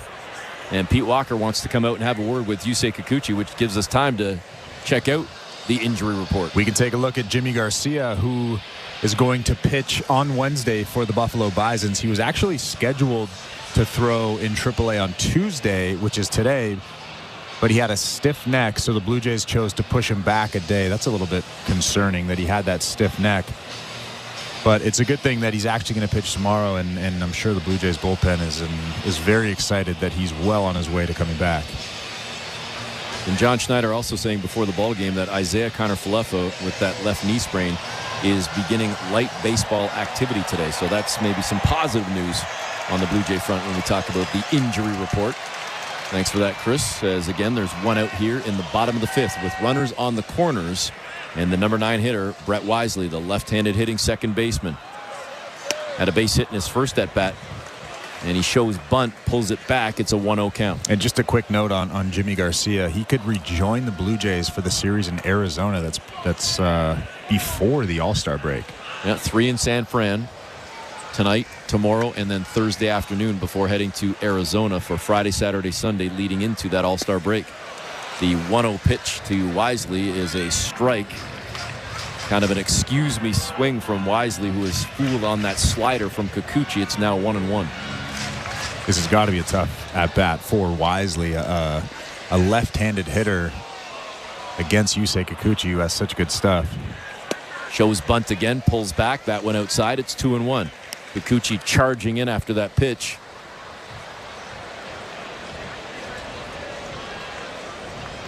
Top of the order next with Estrada getting set to come to the plate.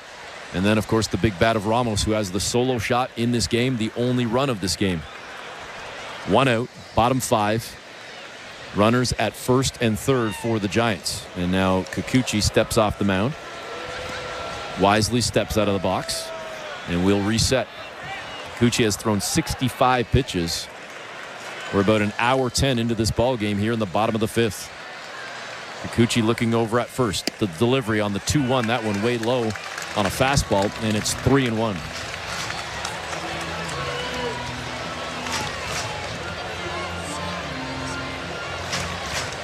Brett Wisely's hitting .429 against lefties this season. Pretty good clip. And a base hit in his first at bat, trying to do it again right here, or at least get on with a walk. The 3-1, a fastball. Wisely looking, and Kikuchi got him with one, clocked at 96, fights back to a full count at 3-2.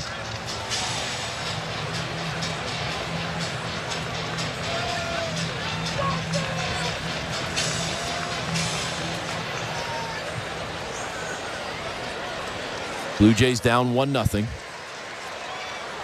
Trying to keep it at that right now. See if they can get out of this inning. Kikuchi fires a fastball down Main Street. Wisely can't catch up to it. Another strikeout for Yusei, and there's 2 down here in the 5th. And that's just a well-located fastball down and away, 96 miles an hour. Brett Wisely swings right through it. I don't know if he foul-tipped that thing or not, but either way, that's a big out, a big strikeout. Now runners on first and third and 2 outs. So after back-to-back base hits to start this inning, given up by Kikuchi, he comes back with back-to-back strikeouts. And now he's trying to sit down the side. Thairo Estrada comes up, the DH, the number 1 hitter in the lineup, the leadoff man. Swings at the first pitch, fouled off down the first base side, deep into the stands, and an 0-1 count.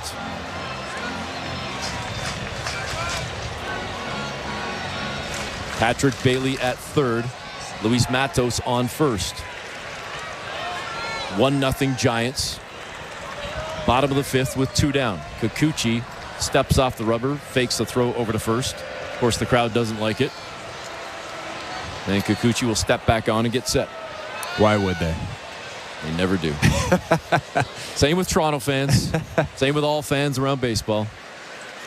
Kikuchi fires, and that one fouled off down the first base side. Bounces off the wall. I was gonna get after the ball person there, but with due respect, I think she's a little bit older and maybe doesn't have the range that perhaps like a high school kid might have. So it's okay. You're not always hard on the ball people, are you? No. Especially if they're a little bit older and maybe not as mobile. Make George Springer do the work. Run in and have to toss that in. 0-2 to Estrada. Kikuchi, is he going to strike out the side again for the second time in this ball game? He gets the sign from Jansen. Looks over at first. The pitch inside. Tried to get him with the slider. Estrada held off. It's 1-2. Is there a play in basketball where the fans always boo? Like an inside move in baseball, a step off in baseball. Just the guaranteed boo. I mean, the opposition going to the free throw line, that's a guaranteed boo, but that's kind of, it's not, I don't think that's the same. Sent out to short. Backhand grab by Bichette. Whips it over to first. To Guerrero, records the out, and the Jays get out of a jam and sit down the Giants. No runners scoring after getting the 2 leadoff men on and stranding the corners, but it's still 1-0 San Fran as we head to the 6th. You're listening to Blue Jays Baseball, brought to you by your local family-owned Crown Rust Control Center, streaming at sportsnet.ca and the Sportsnet Radio Network.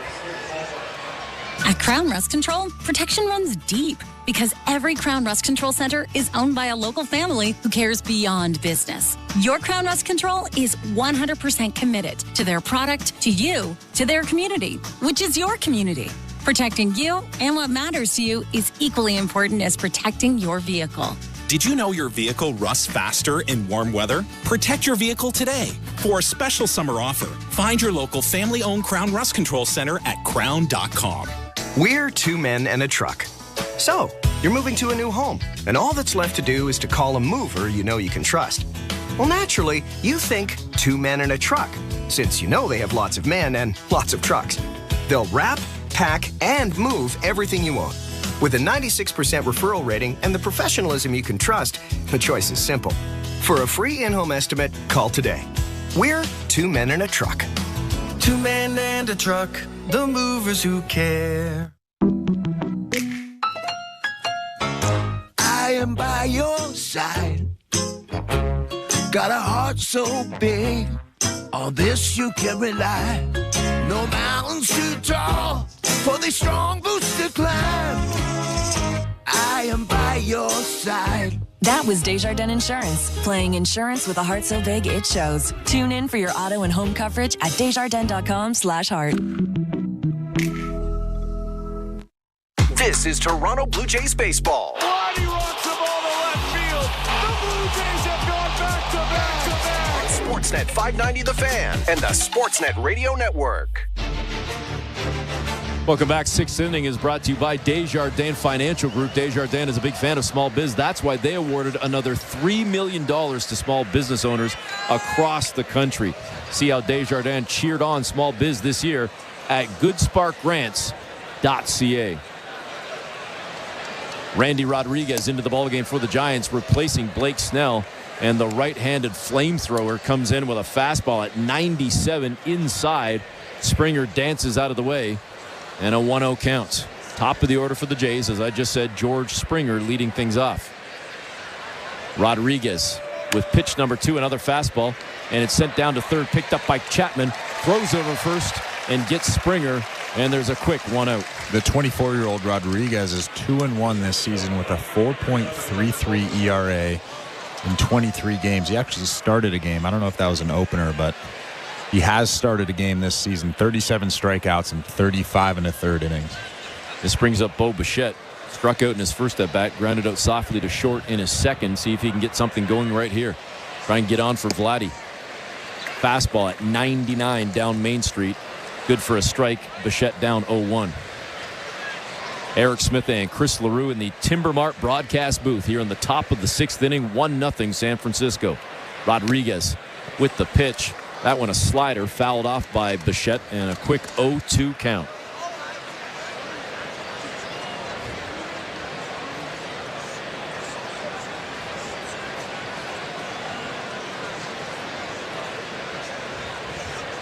Rodriguez back with the heat at 99, fouled off by Bichette. Tough fastball right there. 99 in on the hands. A little bit of run right at the end of that pitch through the zone. Bo Bichette does a good job fouling it off and staying alive. Bichette digs in, down 0-2. 1 out here in the top of the sixth. And fouls off another one, staying alive. The out-of-town scoreboard brought to you by the St. Louis Bar and Grill. Told you about the fact that the Orioles lost. Well, so did the Yankees. Tampa wins 5-3. Cincinnati beating Colorado 12-6. Mets beating the Nationals 7-5. Way high, clocked at 97. That fastball way out of the zone. Bichette held off. And the count now sits at 1-2. Another final to mention, Boston wins 12-9, so they'll pick up some ground on both the Yankees and the Orioles. The 1-2 pitch. Swing and a miss. And for the second time in this ball game, Bichette sits down. Did you see who got the win in that Houston-Miami game? Ronel Blanco, the Blue Jays killer. He's now 9-3 with a 2.53 ERA. He's a stud. He is. People were saying that he got lucky when he threw that no-hitter early in the season, but I did not agree with any of those people. why you're doing the job you are.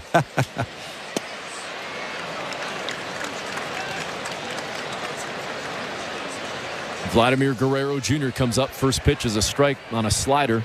It's 0-1 to Vladdy. Nobody on with 2 out. Top of the 6th, Jays down, and Vladdy sends one to third. Picked up by Chapman. Whips it cross field over to Flores, and the Jays go again. 1-2-3. Toronto with only 1 hit in the ball game. They trail 1-0, and Kikuchi is coming back out for the bottom of the 6th, which will be next. As you're listening to Blue Jays Baseball, brought to you by your local family-owned Crown Rust Control Center, streaming at sportsnet.ca and the Sportsnet Radio Network. Few traditions in sport carry the prestige of Wimbledon. It's a stunning achievement. She has won the biggest title in the game. The best tennis players in the world take to the grass of the All England Club in London with the hopes of joining legends of the sport as Wimbledon champions. Novak Djokovic, arms aloft. It's a magnificent 7th Wimbledon title. SiriusXM's coverage, courtesy of ESPN, starts each morning at 4 Eastern. Hear it all on ESPN Extra Channel 81 in the car and the all-new SiriusXM app. Are you regretting eating that gas station hot dog? Yeah, we know. We've been there too. This is a message for baseball fans like you. Did you know that you get a channel that's talking baseball 24/7 as part of your SiriusXM subscription? What? Our lineup includes shows hosted by former big leaguers and executives. Plus, you'll hear from 17 managers each week. MLB Network Radio is on SiriusXM Channel 89, or just search MLB Network Radio on the SXM app. SiriusXM Sports. We're more than just a game. The final major championship of 2024 is coming, and you can hear all the action on SiriusXM. Up toward the hole, has a chance, and it goes! Rory McIlroy with an overhand fist bump! Coverage of the 152nd Open Championship begins Monday, July 15th, with play-by-play beginning Thursday, July 18th on Open Radio. He's holding the big one. Brian Harman is the champion golfer of the year. Hear the 2024 Open Championship on Channel 92 when you're in the car and on the SiriusXM app. 24/7, 365 coverage of all things NASCAR. All things NASCAR happens exclusively on SiriusXM NASCAR Radio, Channel 90. Radio Network. Bottom of the 6th inning, and Elliot Ramos comes up to the plate. He had the solo shot in his last at-bat. It's the only run of the ball game. San Fran with 4 hits, 1 run. Jays with 1 hit and no runs as they trail 1-0 to the Giants here in the bottom of the 6th. Ramos ahead in the count 1-0. Kikuchi delivers, and that one fouled off. It's now 1-1.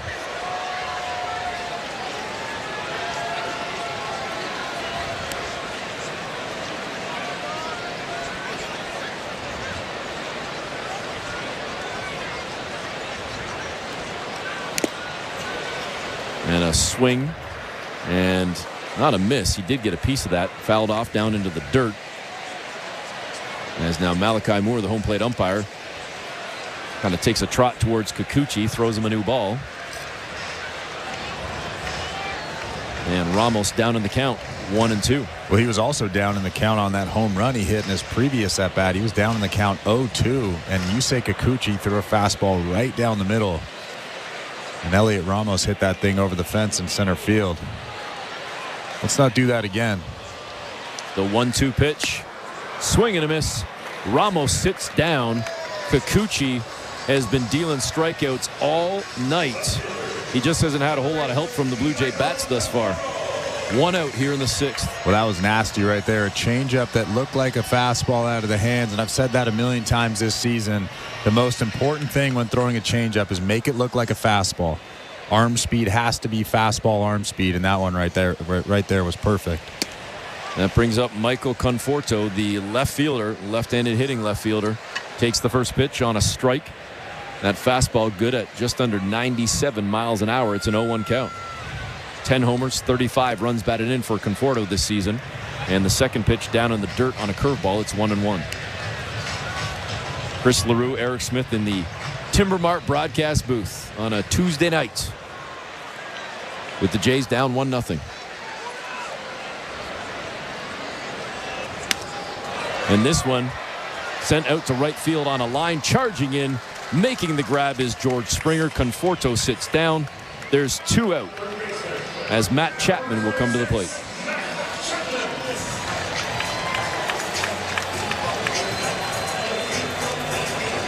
Chapman still has that mustache. I was going to say, he kind of, he's kind of got a little Chris LaRue action going on. No. I have a full beard right now. Yeah, now you are, but not a couple weeks ago. You're a different man. I saw you 2 weeks ago. Long hair. I mean, I only wish I had that issue or the ability to grow hair. I can grow the facial hair. Just, there's a few spots missing on the top of the lid that just don't want to grow these days. Talk to me again in 8 or 9 years, but I think you're going to be all right.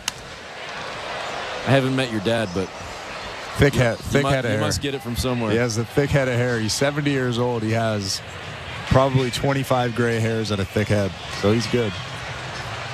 Man, if it would just stop falling out, it can go all gray tomorrow. I don't care.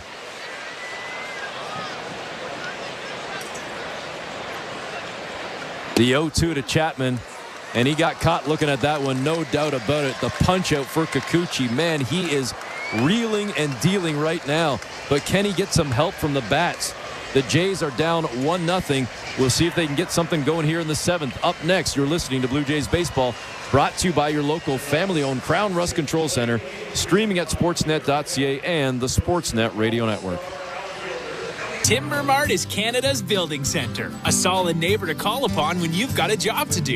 Your dependable home improvement store that offers the added value of Air Miles reward miles with every purchase of $15 or more. Visit timbermart.ca. So, you want to be a loony dogger, eh? Are you the relish ringleader, 7th inning snacker, TikTok topper, or ketchup king? Every Tuesday, Blue Jays home game is Looney Dogs Night, presented by Schneider's. You'll have the opportunity to purchase $1 hot dogs from various concession stands around Rogers Center. Then show the world your Looney Dog style.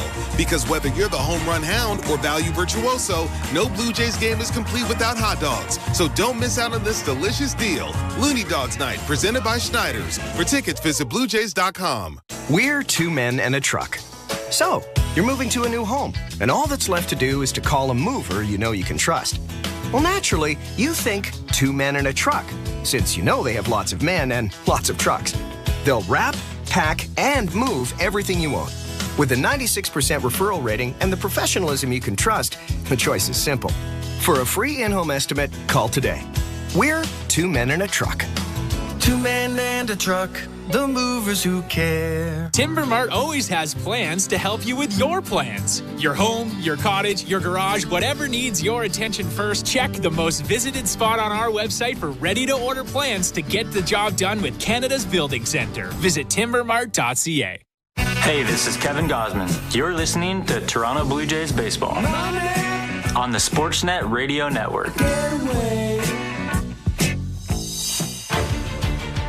Getting set to start the top of the 7th inning as Ryan Walker comes in for the Giants. Third pitcher of the night for San Fran, and the first pitch catches the outside edge to Justin Turner, and an 0-1 count. Nasty delivery there. And you got to love this. Ryan Walker, the 28-year-old, was a 31st round pick in 2018 by the San Francisco Giants. Sporting a 1.91 ERA this season, 5-3 in 45 games. And just came back with a wicked slider. Turner whiffed at that one and quickly down 0-2. A funky delivery again from Walker, missing way outside on a slider. It's now 1-2. You want to know what that pick was in 2018? 31st round. I'm trying to do the math. 916th pick. Good for him. And he just punched out Turner. Got caught looking. Justin Turner sits down as he was frozen on that sinker. Yeah, he's kind of got that low 3/4 arm slot. A lot of run through the zone. That fastball right there, 96.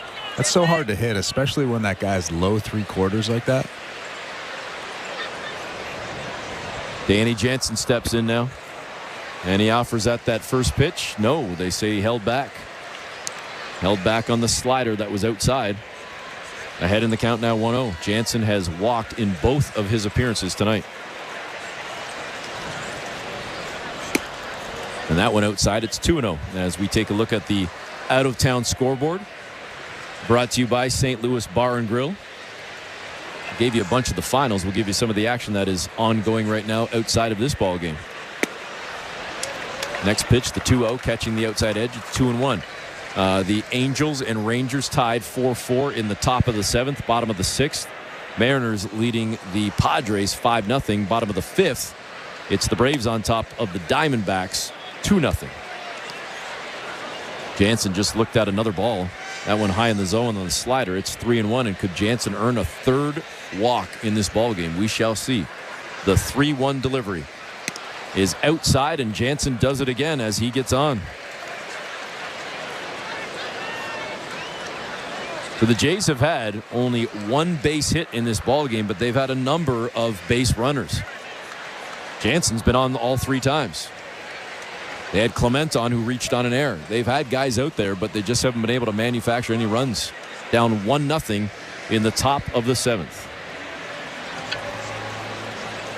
And now Davis Schneider comes up. Normally, well, here comes Spencer Horwitz. That's a good substitution right there. A guy that I think should have been in the starting lineup in some capacity today. Doesn't matter if Blake Snell's on the mound. He's shown that he can hit against good left-handed pitching. Normally, I would think put this guy in motion, get this guy in scoring position, but Danny Jansen, not a guy that is very speedy out there.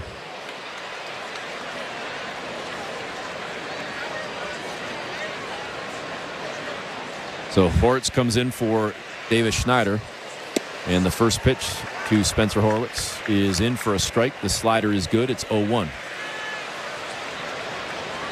Also on that St. Louis Barn Grill out-of-town scoreboard. Yes. Josh Naylor hit his 22nd homer this season. The Mississauga native. We're going to go inside on Horwitz. That pitch comes outside from Walker. Ryan Walker into the ballgame to start this 7th inning. Third pitcher for the Giants. Blake Snell through 5 innings. Randy Rodriguez through the 6th, and it's Walker here in the 7th. Horwitz fouls off the third pitch, the 1-1. It's now 1-2. It headed straight back into the net. In his last 14 games, 6 runs batted in with 3 homers and an OPS at 1.023. Some gaudy numbers, as Chris was just talking about, part of the reason why he thought he should have been in this lineup to start the ball game. We'll see if he can do anything here with Jansen on first. The 1-2 pitch from Walker outside. It's now 2-2.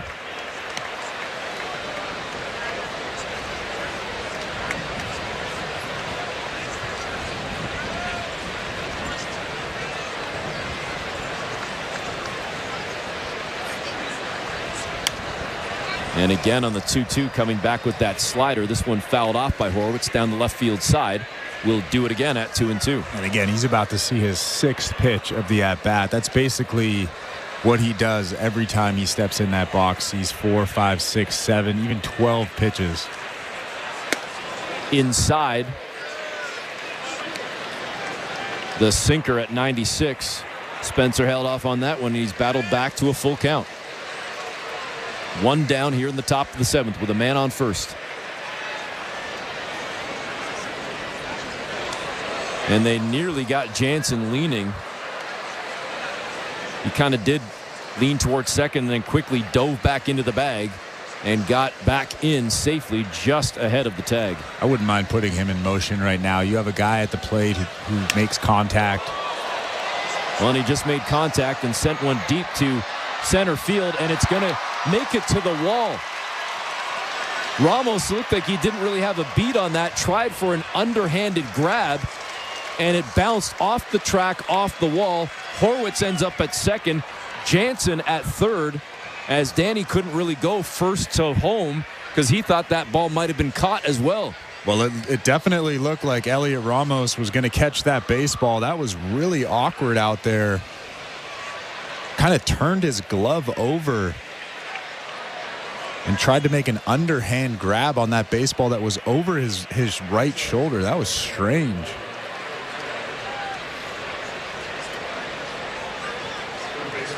And that's why Danny Jansen couldn't score on that ball. He was kind of just standing at second base, almost half expecting Ramos to catch that baseball. All he could do was go to third. So the Jays now with runners at second and third as Ernie Clement comes up. And I believe Kevin Kiermaier just came in to run at second for Spencer Horwitz. So Horwitz does his job as he gets the double, and now he's out of the ball game. But they've got speed at second as the 0-1 pitch comes in low on the sinker. Clement holds off. It's now 1-1. Walker looked real good against Justin Turner to start this inning, and now he's run into some trouble. The 1-1 pitch to Clement paints the outside edge. It's now 1-2. I like that substitution out at second base. Kevin Kiermaier for Spencer Horwitz. John Schneider doing everything he can to win this ball game. Walker ahead in the count, 1-2. Clement gets underneath one, sends it deep to left field, and it's gone. A 3-run shot for Ernie Clement, and the Blue Jays take the lead. It's 3-1 Toronto. Well, Ryan Walker hasn't made many mistakes this season, but he leaves that spinning slider on the inner part of the plate, and Ernie Clement drilled it on a line over that fence in left field. That is a great swing right now, and the Blue Jays are leading 3-1 in this ball game. And Guerrero comes out of the dugout and puts the jacket on Clement, and it's all high fives, and rightfully so, for Ernie Clement in the Blue Jay dugout. Toronto now up 3-1 as Dalton Varsho steps into the box. The pitch from Walker, good for a strike. Looked like it might have been outside, but they called a strike, and Varsho down 0-1. Well, I guess Spencer Horwitz could have stayed at second. They didn't need that pitch runner after all. That one outside on the second pitch. It's now 1-1 to Varsho. Dalton Varsho 0 for 2 in this ball game. Flew it to center in his first at bat. Flew it to third in his second at bat, and now quickly down 1-2 in this at bat right here.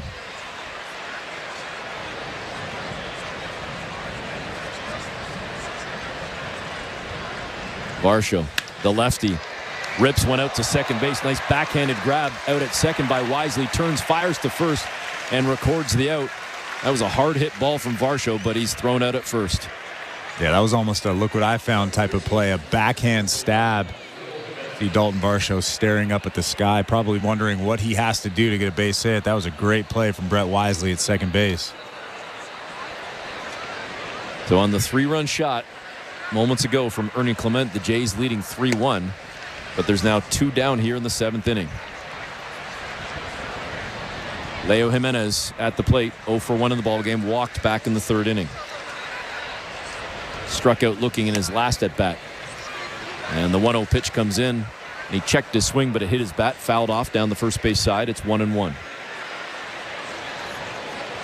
We'll see what the Blue Jays do in the bottom half of the 7th inning, as Yusei Kikuchi has been throwing well tonight with 11 strikeouts and now with a 3-1 lead.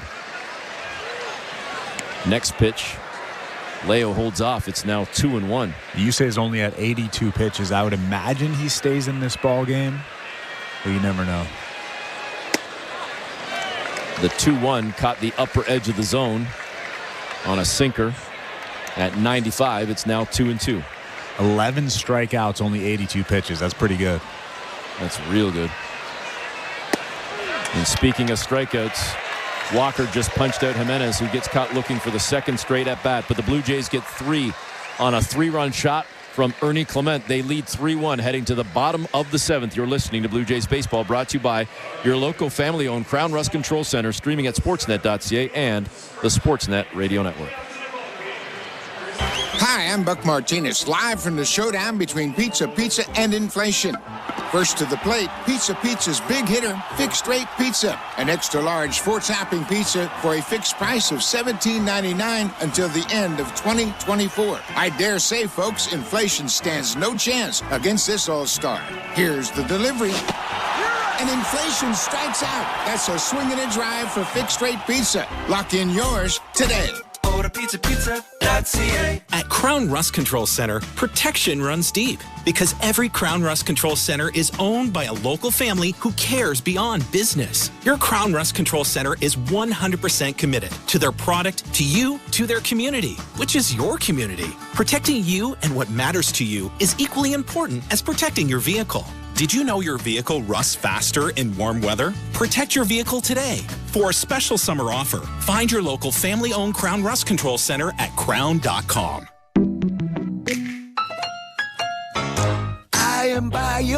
side. Got a heart so big, on this you can rely. No mountains too tall for the strong boots to climb. I am by your side. That was Desjardins Insurance, playing insurance with a heart so big it shows. Tune in for your auto and home coverage at desjardins.com/heart. This is Toronto Blue Jays baseball. Blue Jays up 3-2 on a wacky play to give Toronto the lead. On Sportsnet 590 The Fan and the Sportsnet Radio Network. Welcome back. Bottom of the 7th inning. Blue Jays leading 3-1. Yusei Kikuchi indeed on the mound still for the Jays. And the first pitch to Wilmer Flores.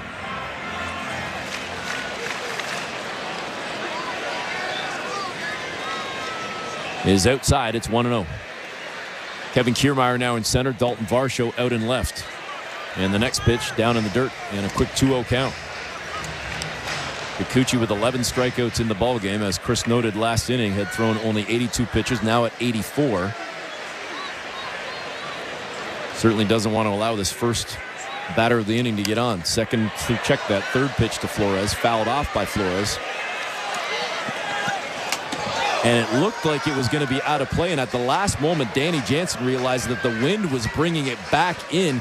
He charged to the net right at the very edge of the backstop, and it just went over into foul territory, into the first row right behind the plate. Yeah, the wind is blowing almost directly out to center field, so the wind blew that baseball back closer to the field than what Danny Jansen thought. I think it ended up going to maybe the first or second row behind home plate there. And I think Danny Jansen actually lost his PitchCom device in the stands. He had to go get it from a lady out there. That was weird. I've never seen that before. No. In fact, I think I heard some of our field side microphones picking up somebody saying, "It's going to cost you." The 2-1 down Main Street, good for a strike on a fastball at 96, and fighting back in this count. Kikuchi now even at 2-2. I'd give her a signed baseball. Absolutely. Yeah. Why not? I know you would. I think Danny Jansen would as well. Outside, Kikuchi missing. Jansen wanted it high. It was low and outside. So missing on that pitch with the fastball, and now a 3-2 count. Flores flew out to left field in his last at-bat, struck out in his first at-bat. Standing tall right now, Flores, the right-handed hitter, fouls one off down the third base side. We'll do it again at 3-2. This is a big at-bat right here, especially now that the Blue Jays are leading 3-1. You do not want the tying run coming to the plate.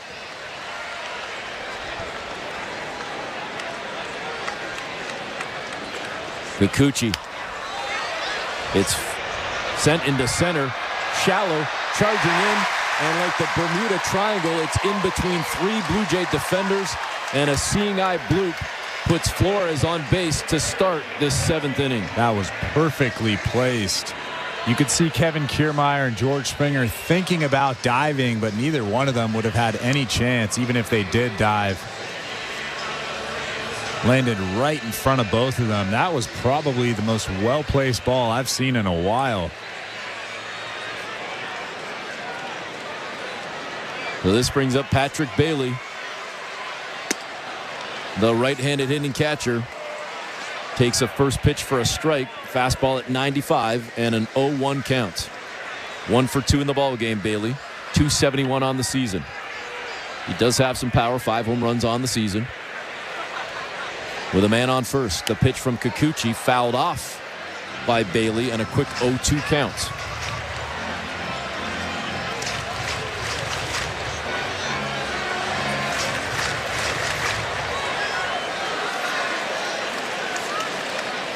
Kikuchi wants a new baseball. Didn't like that one.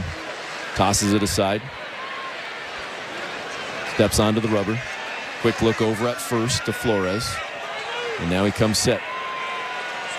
Again, another quick look. The pitch high, but swinging and missing is Bailey, who sits down, and it's the 12th strikeout of the game for Yusei Kikuchi. Such a well-placed pitch. Danny Jansen again kind of standing up there with that target above the strike zone, and Yusei Kikuchi throws that mid-90s fastball right at the target for strikeout number 12. Which ties a career high.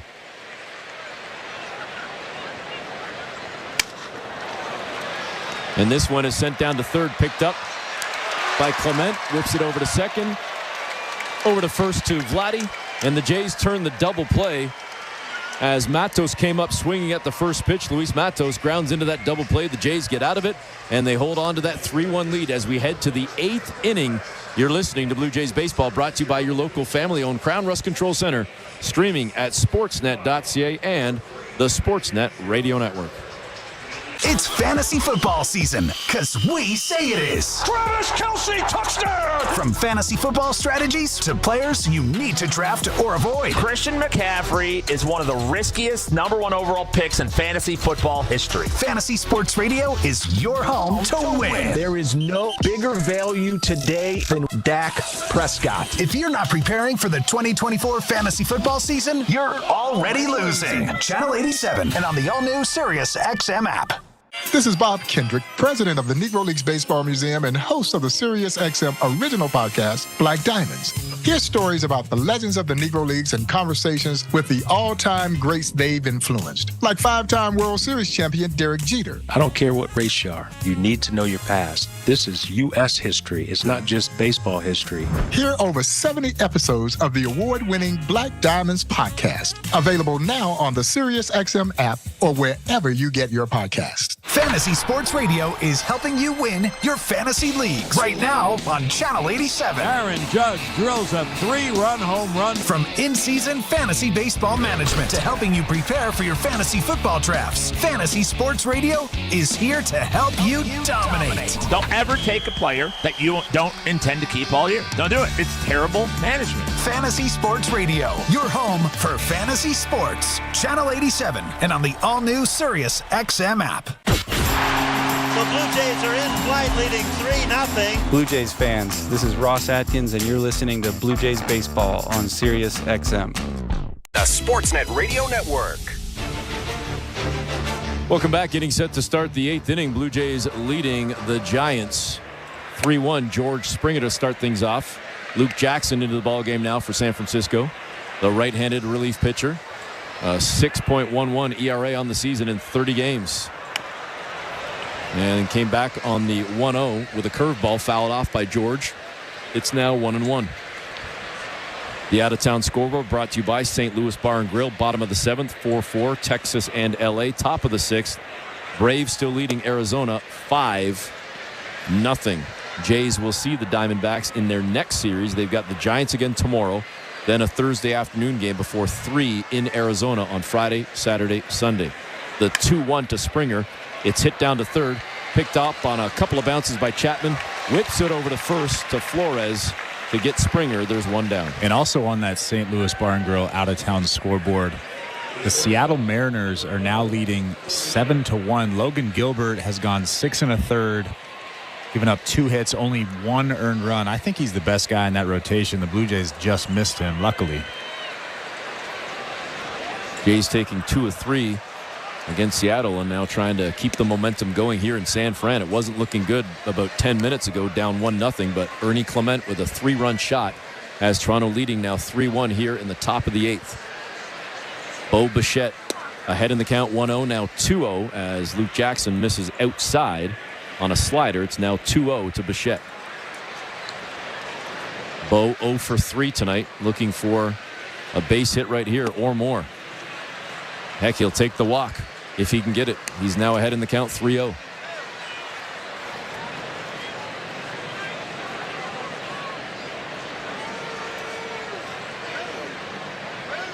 There's movement in the Blue Jay bullpen. And Bichette thought that pitch was inside. For what it's worth, so did I. But Malachi Moore says, nope, that fastball caught part of the zone, and it's now 3-1. He made it look kind of good, though, didn't he? Took about 3 steps out of the box, then flipped the bat. And now swinging and getting a piece of the next pitch. That slider just catching the tip of Bichette's bat. And it's 3-2. that close to a walk, or so he thought, and now he's fighting to stay alive. Jackson battling back, trying to sit down Bichette. With Guerrero on deck. Fastball is low. No, it's not. Malachi Moore says that's a strike. Bichette not happy with a slow walk back to the dugout. It certainly looked like it was below the zone. No? No, that was definitely below that strike zone. And we've mentioned a couple times tonight that Malachi Moore has a little bit of a low strike zone. If you're Bo Bichette, you have to know that. You have to at least try to foul that ball off. You have to know that Malachi Moore has been calling that pitch and similar pitches all night long.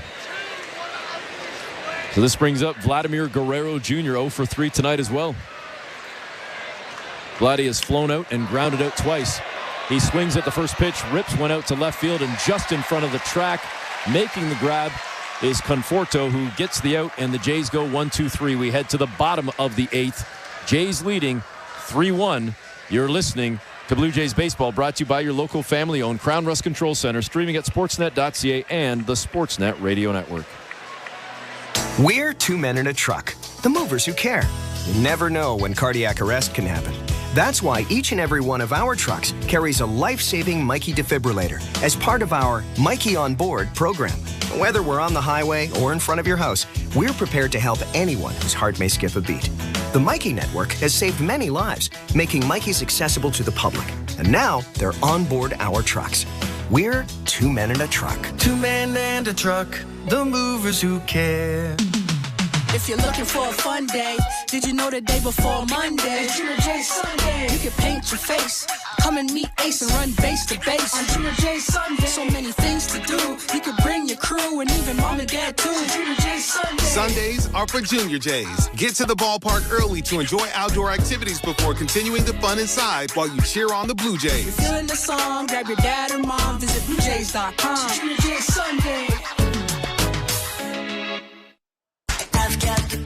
This is the beginning of a new era. City TV has the smoldering new season of The Bachelorette. This is the moment. Jen Tran is ready for love. And this time, the power is in her hands. I feel more confident than ever. Watch the roses fly and the petals fall. I feel like the main character in my own love story. I've got the power.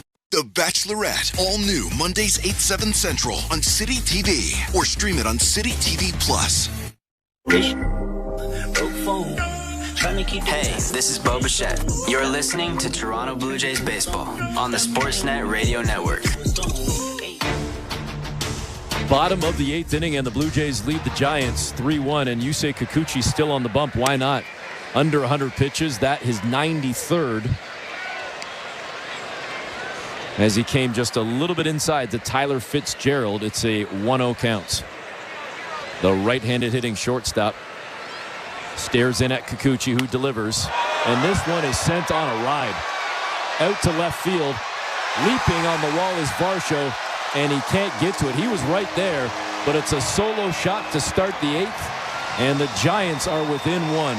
Both of their runs tonight coming off solo home runs. One from Ramos, and that one moments ago from Fitzgerald. Yeah, and that was just another fastball right down the middle. Fitzgerald, it looked like he got it off the end of the bat just a little bit. Didn't really hit it that far. You got to give credit to Dalton Varsho out there, though, in left field.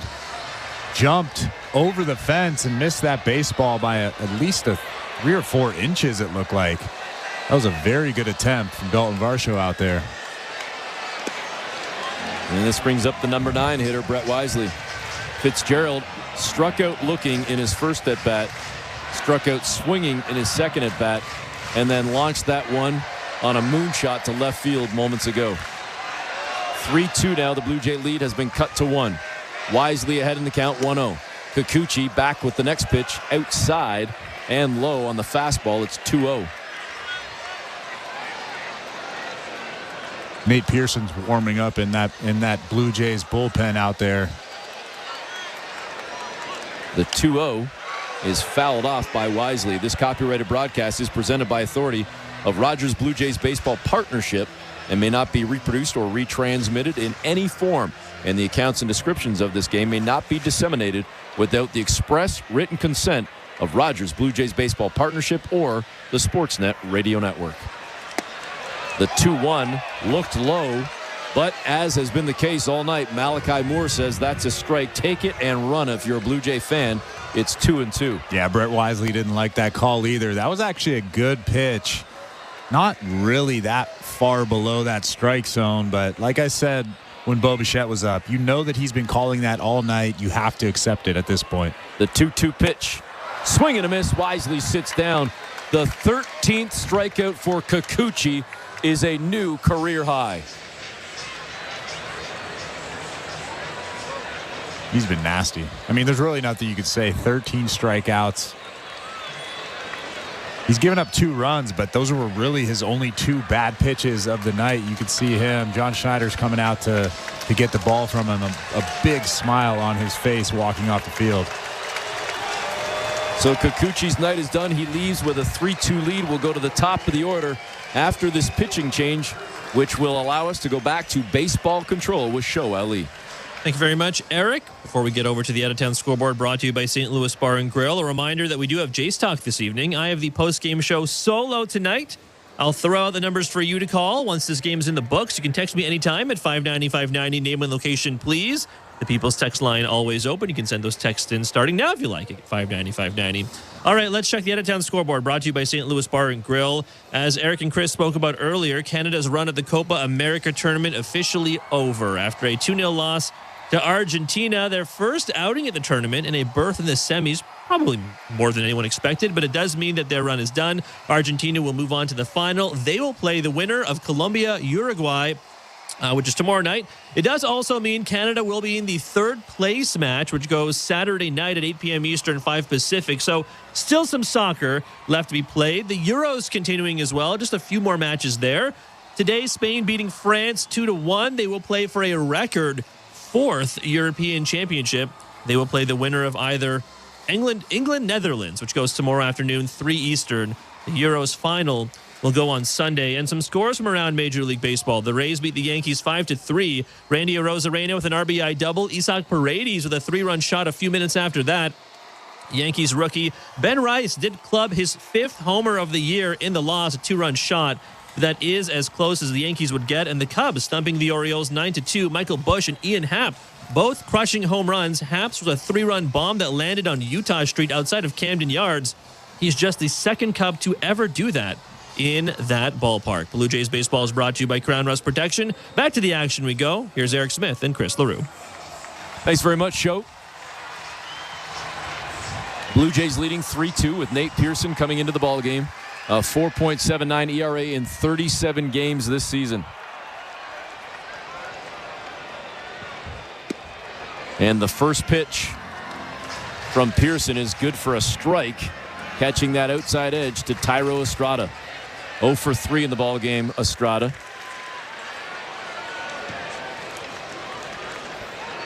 One down here in the 8th. And Estrada swings at that one. Out to third, picked up by Clement, whips it over first. Stretching is Vladdy to make the grab, record the out, and there's 2 down.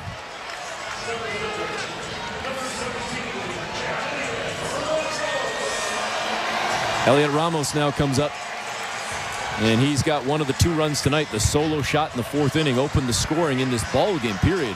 It put San Fran up 1-0. Jays came back on a 3-run shot from Clement to take a 3-1 lead. And now a solo shot to start this inning from Tyler Fitzgerald has cut the Blue Jay lead to 3-2. Ramos would love to get underneath another one.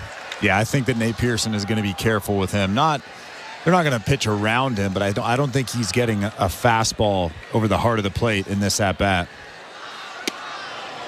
The 1-0 pitch in for a strike got him on the slider. It's now 1-1. 2 straight off-speed pitches to start this at-bat. Kikuchi in the dugout with his arms over the railing, staring in at Nate Pearson. Swing and a miss on a fastball clocked at an even 100 miles an hour. And Pearson ahead in the count, 1-2. That is nasty stuff right there. I would throw that pitch again. Above the strike zone, expand out of the strike zone. The 1-2 outside on a slider down in the dirt, in fact. It's now 2-2. And the only reason why I don't love that pitch is it's a waste pitch. Ramos isn't going to swing at that pitch. It doesn't look like a strike. It's outside. That's not the pitch he's looking for. Throw something down the middle above the strike zone. He'll swing through it. 2-2, Pearson. And this one sent out to left field, and it's a base hit. And a long run over to Varsho toward the corner. Ramos is going to get into second. And San Francisco with the tying run in scoring position with 2 out here in the bottom of the 8th. And now he really has to bear down with Michael Conforto coming to the plate here. And you have to remember, you do have that open base. You don't want to put the go-ahead run on base, but you still have that open base. You can be careful. You can kind of nibble around the zone a little bit. But needless to say, this is a big at-bat for Nate Pearson. So Conforto comes up after Ramos hits his 11th double of the season. And waiting on deck would be Matt Chapman. As Danny Jansen now comes out to the mound to have a few words with Nate Pearson. Bo Bichette over there as well. As the Blue Jay infield has a little conversation trying to map out a plan here for how they're going to attack Michael Conforto. Jansen heading back to the plate now. Brendan Little, the left-hander, warming up in the Jays bullpen.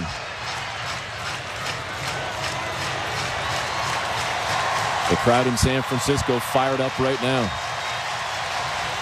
With 2 out in the bottom of the 8th, they're looking for at least a tied game, if not the Giants taking the lead.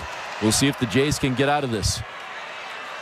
First pitch came inside. It was dropped by Jansen, but he quickly recovered, went out and grabbed that ball as it went just behind the plate. In fact, that pitch looked like it could have been a strike, but maybe because Jansen bobbled it, Chris, did that maybe not help matters? Well, I looked like he caught the inside edge. Well, I tell you what helped matters is it hit Malachi Moore and didn't go all the way to the backstop. It looked like it went through Danny Jansen's glove and then hit Malachi Moore, the home plate umpire. The 1-0 inside again on a curveball, missing inside. It's now 2-0. And here's where you have to think about, am I pitching around this guy? Yes, I know you don't want to put the go-ahead runner on base, but it's also a 2-0 count. You don't want to give Michael Conforto something he can drive in a gap. It's a big pitch right here. And again, Conforto holds off on the curveball down in the dirt. 3-0. Matt Chapman, the former Jay, is on deck. He's 0 for 3 in the ball game, but he would love a chance to do some damage against his former team. The 3-0 to Conforto, high in the zone, out of the zone, 4 straight balls, and he will get on as the Giants have first and second with 2 out here in the 8th. And you could tell what Nate Pearson and Danny Jansen were thinking. As soon as they got to 2-0, they really didn't want anything to do with Michael Conforto. They threw a curveball below the zone, almost bounced, and then they threw that 3-0 slider. And Pete Walker now comes out to the mound, the entire infield in meeting with Nate Pearson. Walker with his right hand over his mouth, giving some instructions to Pearson, who's listening intently. Vladdy's staring out at the scoreboard in center field. And now Malachi Moore, the umpire, comes out and says, all right, guys, let's wrap it up. And the Blue Jays break their huddle and get set to deal with Matt Chapman. Again, 0 for 3 in the ball game. Giants trailing 3-2 here in the bottom of the 8th. They've got 2 on.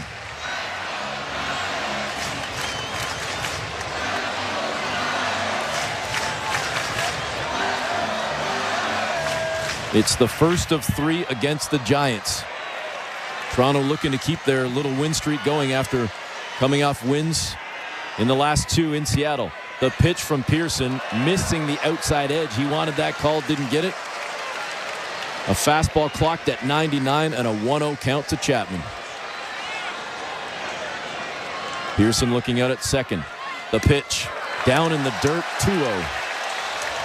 Missing outside and low. You could tell that Nate Pearson is starting to do a little bit too much. His pitches are becoming more and more erratic, out of the strike zone, not even really close with that last fastball at 98. Down Main Street at 98. And a huge cut from Chapman, swing and a miss. It's 2-1. Yeah, I think he got lucky with that one. You could tell that Matt Chapman was ready for that heater. He was right on it. Fouled it back into Danny Jansen's glove.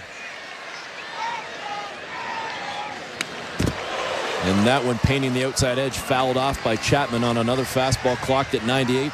And fighting back to pull even now, Pearson. 2-2 is the count. And if I know Nate Pearson, I'm pretty sure that he's going to slow it down and throw something off speed. I really hope he doesn't, because he's just blown 2 fastballs by Matt Chapman.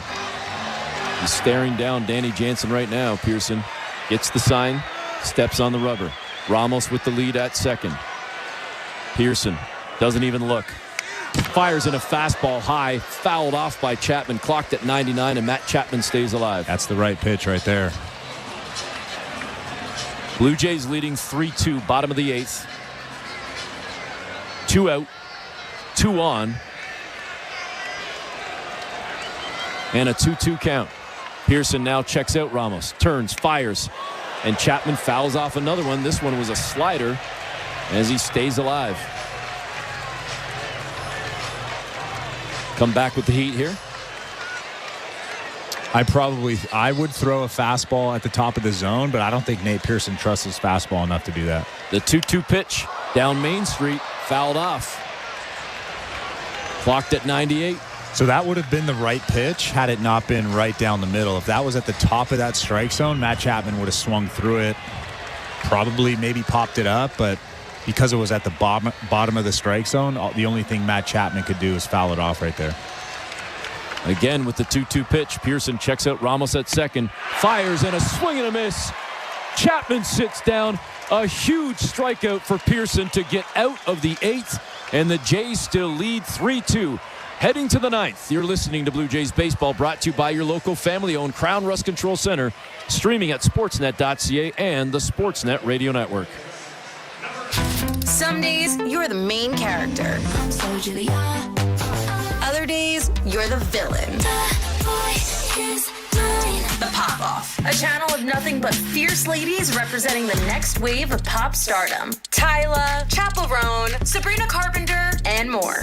Plus exclusive songs and stories from Ray, featured all week long. The Pop-Off, on now. For a limited time on Channel 105 or listen anytime on the SiriusXM app.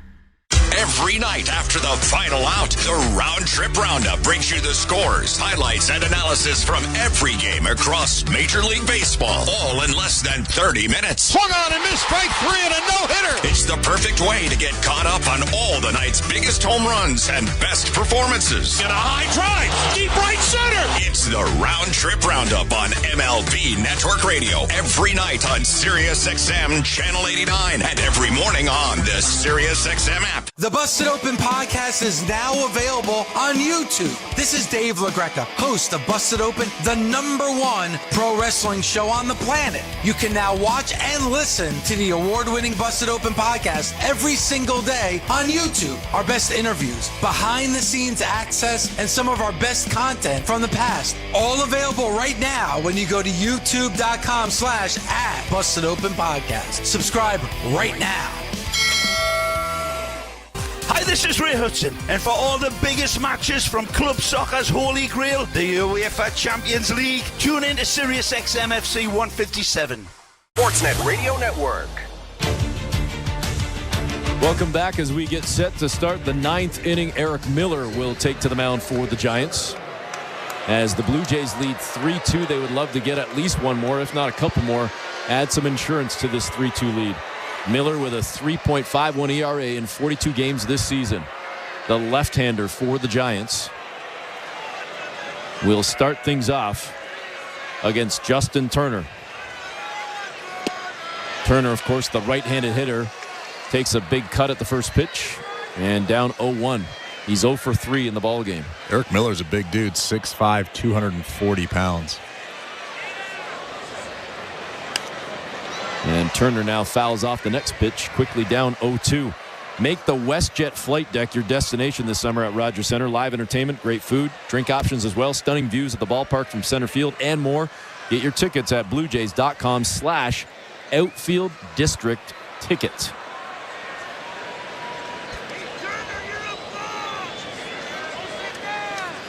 You might hear some of those cat calls from our field side microphones. I heard that one.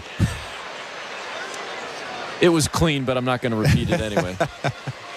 Let's just say as Chris pointed out earlier that there's not a lot of love in San Fran for Justin Turner, the former Dodger. The 1-2 pitch to Turner, fouls it off, stays alive. We'll do it again at 1-2 here in the top of the ninth with the Blue Jays leading 3-2.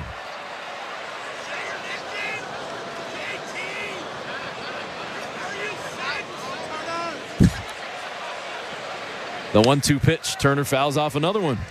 It allows us to hear a few more cat calls. I think it's the same guy. Yep.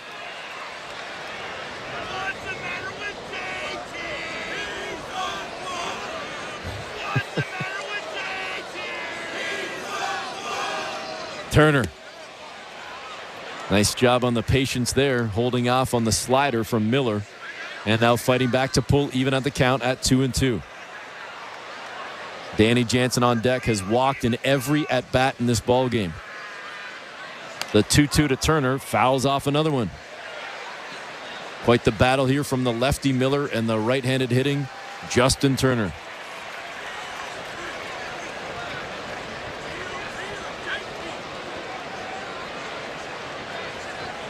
Miller with the 2-2 sent foul down the third base line. And Turner continues to just scuffle and battle and stay alive.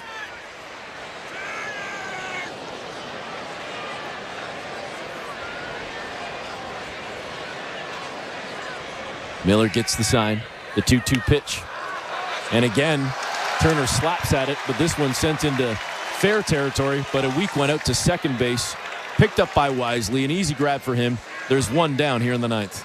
That was a 9-pitch at-bat for Justin Turner. We've seen that so often this season where he just fouls off tough pitches. Didn't get a base hit there, but still 9 pitches is a great at-bat. Brings up Danny Jansen, who I just mentioned moments ago, has walked in every at-bat, so officially 0 for 0 with 3 walks. And he was one of the runs that came in on the Ernie Clement 3-run shot back in the 7th inning. That's the difference in the ball game right now with the Blue Jays leading 3-2. The 0-1 fouled off by Jansen. He's now down 0-2.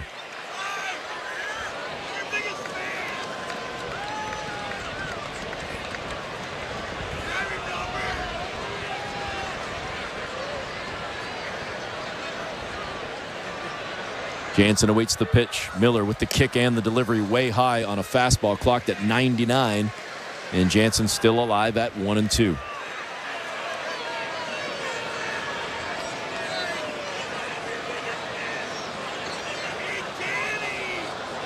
The pitch from Miller fouled off by Jansen. And he's trying to take a page from Justin Turner and trying to battle to stay alive right here. Wants to get on for the next at-bat. Scheduled to be Kevin Kiermaier. I thought that fan was just yelling at Justin Turner, but apparently he's yelling at everybody. He just wants to be heard. He might be a little bit sauced. The 1-2 pitch a little bit high. You don't think so? Tuesday night. Tuesday night. Maybe it feels like summertime. Thursday. Yeah, that's true, I guess. I don't know. You're right, though. Definitely a Thursday. But Thursday's an afternoon tilt. Inside, Jansen holds off again. He's battled back to 3-2, and could he earn a 4th walk in this ball game? Miller gets the sign with the wind blowing. The 3-2 pitch fouled off by Jansen. He stays alive. We'll do it again. Danny Jansen's about to see his 8th pitch of the at-bat. Justin Turner saw 9. He's seen 8. We'll see 8. The 3-2 pitch from Miller. Swing and a miss. He sits down Jansen. There's 2 away. First time in this game that Jansen is not on base.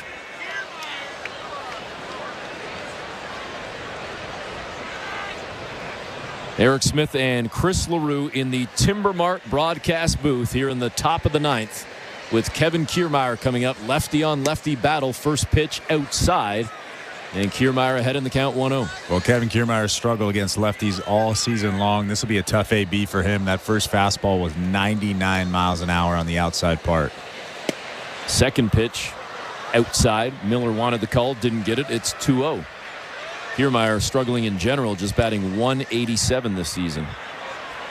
But trying to make something happen right here with 2 down. Ernie Clement on deck had the home run in his last at-bat. That pitch looked like it might have been outside, but it's called a strike on another fastball. That one at 98. It's 2-1 now to Kiermaier. The 2-1 pitch.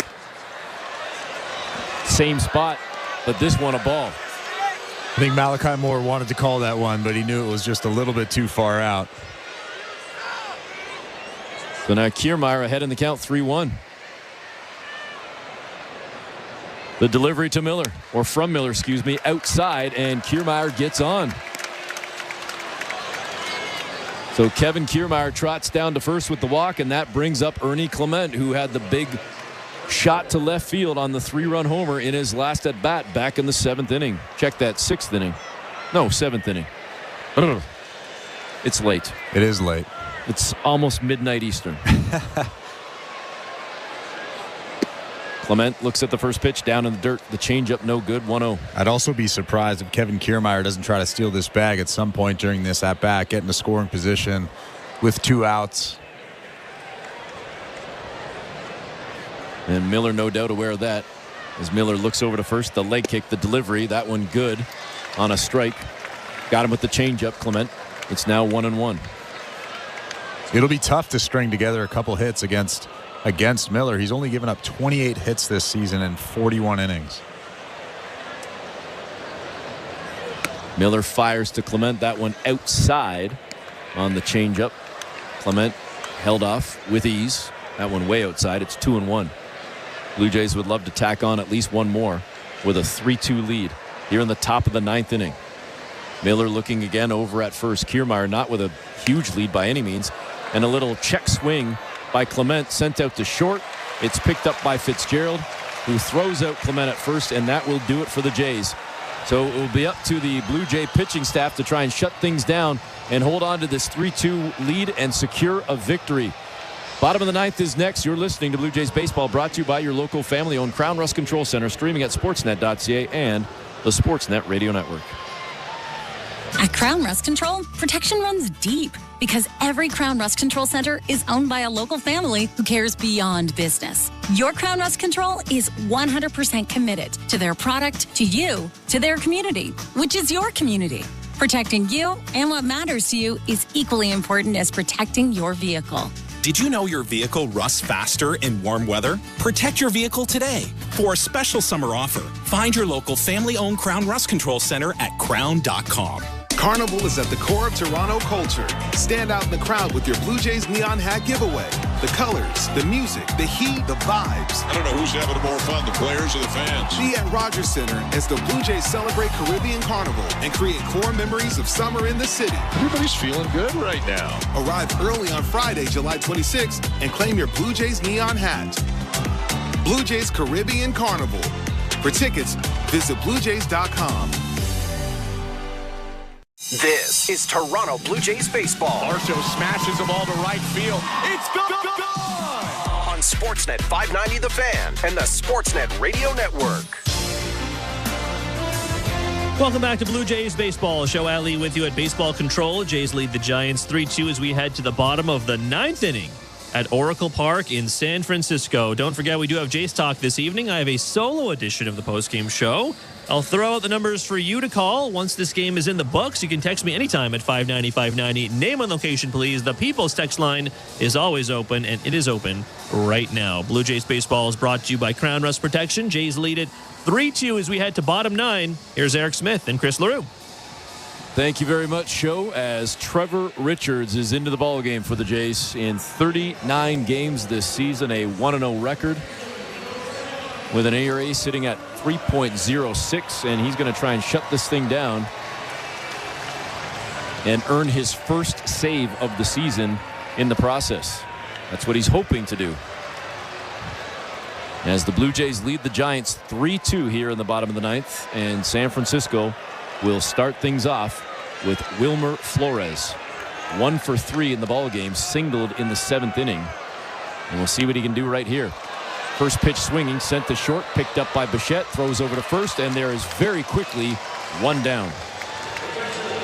Well, in Trevor Richards' last game, he gave up a 3-run home run. But outside of that, he's been pretty on for the majority of this season, that changeup has just gotten better and better and better.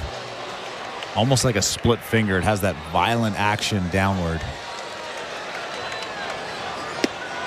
First pitch now to Patrick Bailey is a strike. They look down at third base, and Alex Mackey, the third base umpire, says yes, he went. And as Richards now ahead in the count, 0-1. Second pitch outside. It's 1-1.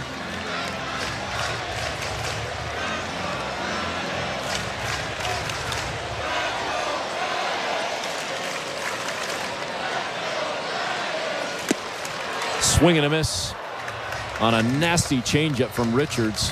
He's now ahead in the count, 1-2. See if he can sit down. Patrick Bailey right here. Deep breath from Richards. The sign from Jansen. The delivery down in the dirt. Nice block from Danny Jansen. It's 2-2.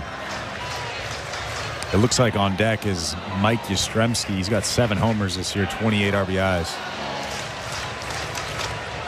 He'd be coming in for Luis Matos, who was 1 for 3 in the ballgame.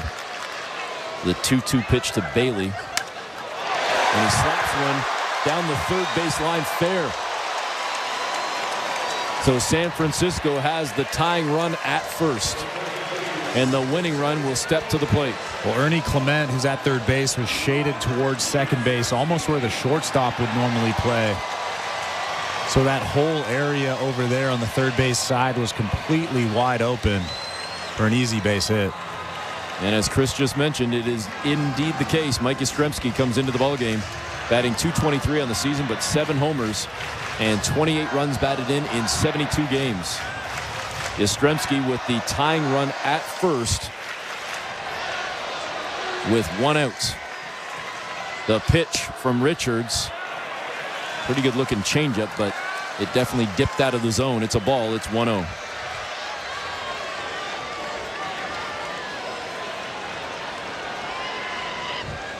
Bottom of the 9th with the Jays leading by 1.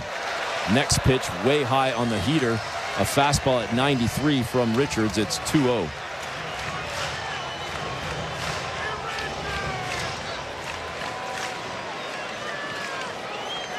Mike Yastrzemski does have a home run this year as a pinch hitter.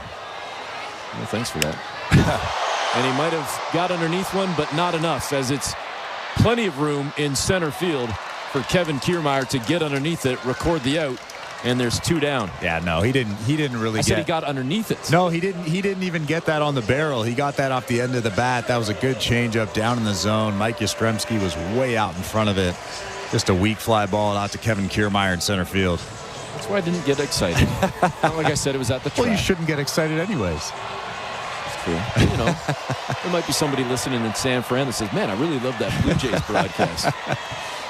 2 down here in the 9th inning. As the number 8 hitter comes up, the shortstop, Tyler Fitzgerald. He had a solo shot in his last at-bat. He struck out in his previous 2 at-bats. He's got a man on first. Again, the tying run is out there. He would be the winning run. Can he do it again? Painting the outside edge on a changeup clocked at 78. Richards just got that one in there and pulls even in the count at 1-1. Richards gets the sign from Jansen. The pitch, nasty looking change. Went left, came back right. And it's a 1-2 count, and the Giants are down to their final strike. The Blue Jays looking for the victory to start off this series, the first of 3 against the Giants. And Richards trying to shut things down for Toronto. There are a number of Blue Jay fans in attendance in San Fran. And they're starting to buzz a little bit right now as well. Jansen with the sign. Richards, the leg kick, the delivery. And that one just dipping below the zone on the changeup. Fitzgerald stays alive. That was a heck of a take right there from Tyler Fitzgerald. That was probably his best split finger, or sorry, changeup of the night. Just missing that strike zone. The 2-2 pitch from Richards.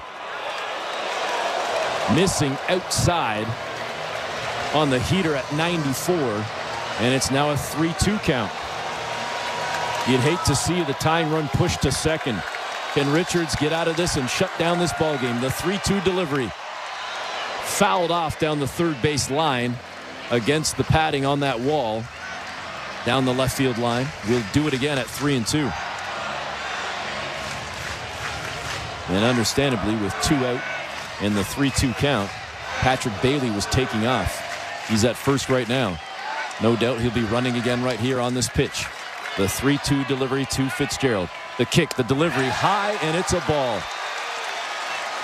The fastball at 93 was way out of the zone, and now San Fran has runners at first and second with 2 out in the bottom of the ninth. Trevor Richards was absolutely disgusted with himself after he threw that baseball. That fastball right there was nowhere near the zone. I think Pete Walker is going to come out and have a chat with him. And this will bring up Brett Wisely. Wisely had a base hit in his first at-bat, and he has struck out in his previous 2 at-bats. Yusei Kikuchi had 13 strikeouts in this ballgame, a career high. He is set to earn the victory tonight.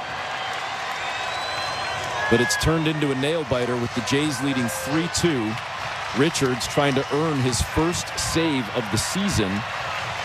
But he's run into some trouble here with runners at first and second for San Francisco. 2 down here in the bottom of the ninth. Yeah, the biggest thing here for Trevor Richards is just calm down and throw strike 1. After you throw strike 1, you can expand. You can throw that changeup down, the fastball up. A lot more things can happen. Here's the pitch. Fastball down Main Street. Wisely didn't offer at it at all. That fastball clocked at 93. It's an 0-1 count. You think Wisely wants that pitch back? Yes. Yes. That was about as hittable indeed as it gets right there. The 0-1 from Richards. Another fastball. A little bit on the outside edge, but almost centered again. That one fouled off by Wisely. I bet if he throws a fastball up here out of the strike zone, something that he can't hit, Wisely will swing right through it. All right. If you get it, you're buying me a lottery ticket. Or maybe I'm buying you one. The 0-2 from Richards. The kick, the delivery. And it's dribbled up the middle, off the glove at second base. And then coming around third to tie the ball game is Patrick Bailey. On the 0-2, Wisely dribbled it out towards the middle of the field, and it found its way through. And that's why I don't love that pitch in that situation. The changeup, it wasn't over the middle of the plate, but it was a changeup. It was a hittable pitch. You have a guy up that can put the bat on the ball, has a good 2-strike approach. That fastball that's above the zone, the only thing you can do with that pitch is pop it up. That's why I like that pitch. You're at an 0-2 count. Throw that fastball at the top of the zone. If he doesn't offer at it, move on to the next pitch. And Leo laid out for it but couldn't make the grab. We're now tied 3-3. This game was rolling along at a good clip, but it could be extended unless the Giants can end it right here. Thairo Estrada back to the top of the order. The DH, the right-handed hitter, ahead in the count 1-0. And he just fouled one way deep down the left field line into the corner. It's now 1-1. Runners on the corners after Bailey went from second to home to score to tie the game. Fitzgerald was able to go first to third, as now Wisely sits at first. The Blue Jays blowing a 3-1 lead. It's now tied 3-3 in the bottom of the ninth. And you see with that pitch right there, he learned his lesson. The count was 0-2, and they just wanted to throw that fastball above the zone. Danny Jansen was actually standing up almost straight, forcing him to throw that fastball up.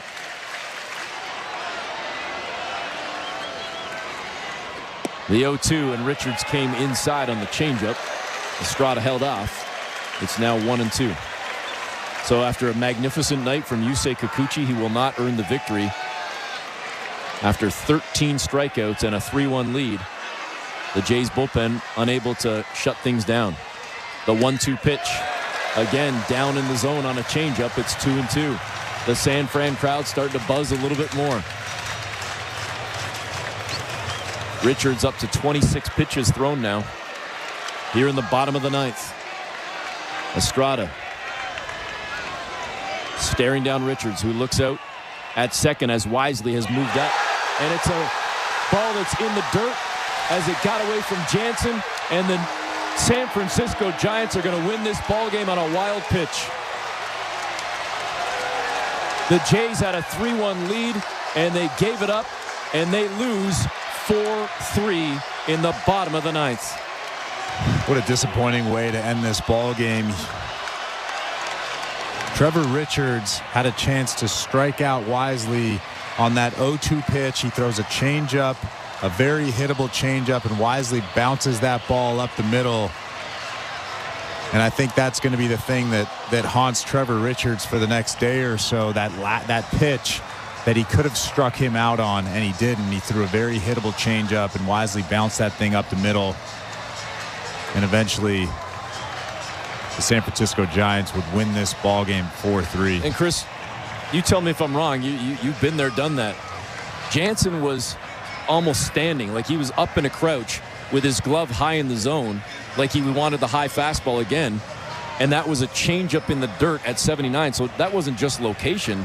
That seems like it's a mixed signal on the actual call, unless that was just Danny Jansen trying to toy with the hitter. What do you think happened there? Well, that's a tough block to begin with anyways, because that changeup bounced in front of home plate. No doubt. I think a lot of catchers have trouble with that, but I think either he's trying to fake out the opposing team, telling them or faking like they're going to throw that fastball above the strike zone, or he just wants that changeup target to be up so it drops in the strike zone. Those are the only two options, really. Well, the Blue Jays lose 4-3 to the Giants, and that is a frustrating defeat, to say the least. It looked like Toronto had a chance to win a third straight game and maybe keep the good times rolling on this road trip as they started things off in San Fran with a 3-1 lead to only give it up and lose 4-3. We'll come back in a couple of moments to wrap things up and then send you off to post-game coverage with Show Ali. You're listening to Blue Jays Baseball, brought to you by your local family-owned Crown Rust Control Center, streaming at sportsnet.ca and the Sportsnet Radio Network. Hi, I'm Buck Martinez, live from the showdown between pizza and inflation. First to the plate, with over 2 million sold, it's Fixed Rate Pizza, a hot and fresh extra-large 4-topping pizza for a fixed price of $17.99 until the end of 2024. Here's the delivery. And inflation strikes out. That's a swing and a drive for Fixed Rate Pizza. Lock in yours today. Order pizza.ca. We're twomenandatruck.ca. We've got lots of men and lots of trucks, so get ready to be moved. Think twomenandatruck.ca. So when you gotta move, all moving day. Think twomenandatruck.ca. Cause all of us movers are not the same. So that's our company name, twomenandatruck.ca. We're lots of men with lots of trucks, so give us a call today. This is Toronto Blue Jays baseball. Swing and a miss, strike 3. Middle in fastball, but he puts it by Cruz. 2 down. On Sportsnet 590 The Fan and the Sportsnet Radio Network. Welcome back. Eric Smith and Chris LaRue with you. The Blue Jays losing to the San Francisco Giants 4-3. Toronto trailed in this ball game 1-0. And then came back on a 3-run shot from Ernie Clement in the 7th inning to take a 3-1 lead. But Toronto promptly gave back 1 run in the 8th on a solo shot to Tyler Fitzgerald, and then they score 2 in the bottom of the 9th with the winning run coming in on a wild pitch by Trevor Richards as Toronto gives up 3 straight to San Fran to go from 3-1 leading to 4-3 losing, and this one certainly will sting.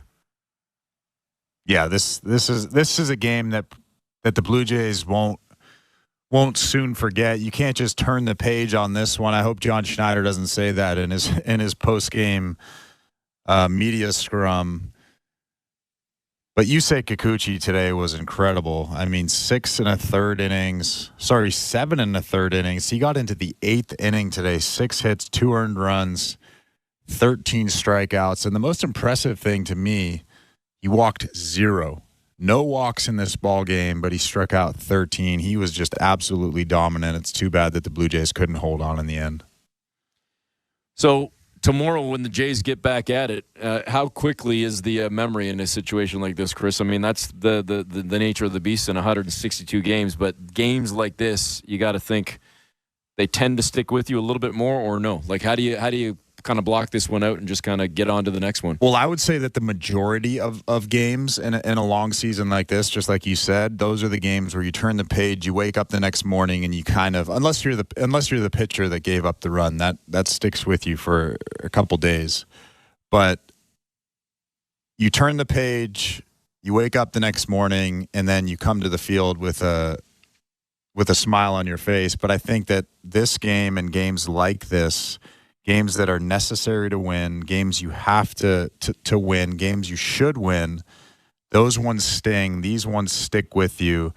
And I think that this one might stick with the Jays for a couple days. This was a tough loss. This is probably one of the harder losses I've seen, at least in this season. Well, and the tough thing for the Jays as well, not to continue to pile on here, but it's just a fact. It's now their 50th loss of the season. They're 41-50. They were that close to a 3-game win streak after winning the final 2 against Seattle. Keep the good times rolling. You're facing 2 teams that are kind of struggling themselves, with San Fran below 500 at 44-47, now 45-47. Arizona below 500 as well. They're right around that Mendoza mark, but still they are below, and they're in fact losing right now 6-2 in the 9th inning to the Atlanta Braves. So Arizona could be 45-47 by the time the night's done, the exact same record as the Giants. So you've got a chance against a couple of subpar teams heading into the All-Star break after already winning 2 in a row against Seattle. You could have put a string together. Now you still could. Heck, if you can still win, for the next 5 or something, go on a little streak, or at least 3, with a little bit of momentum. But this was one that was right there for the taking. And on a night where Kikuchi has a career-high 13 strikeouts, you've got a lead late in the ball game in the 7th inning. This is a tough one to take, no doubt. And the way it went down as well.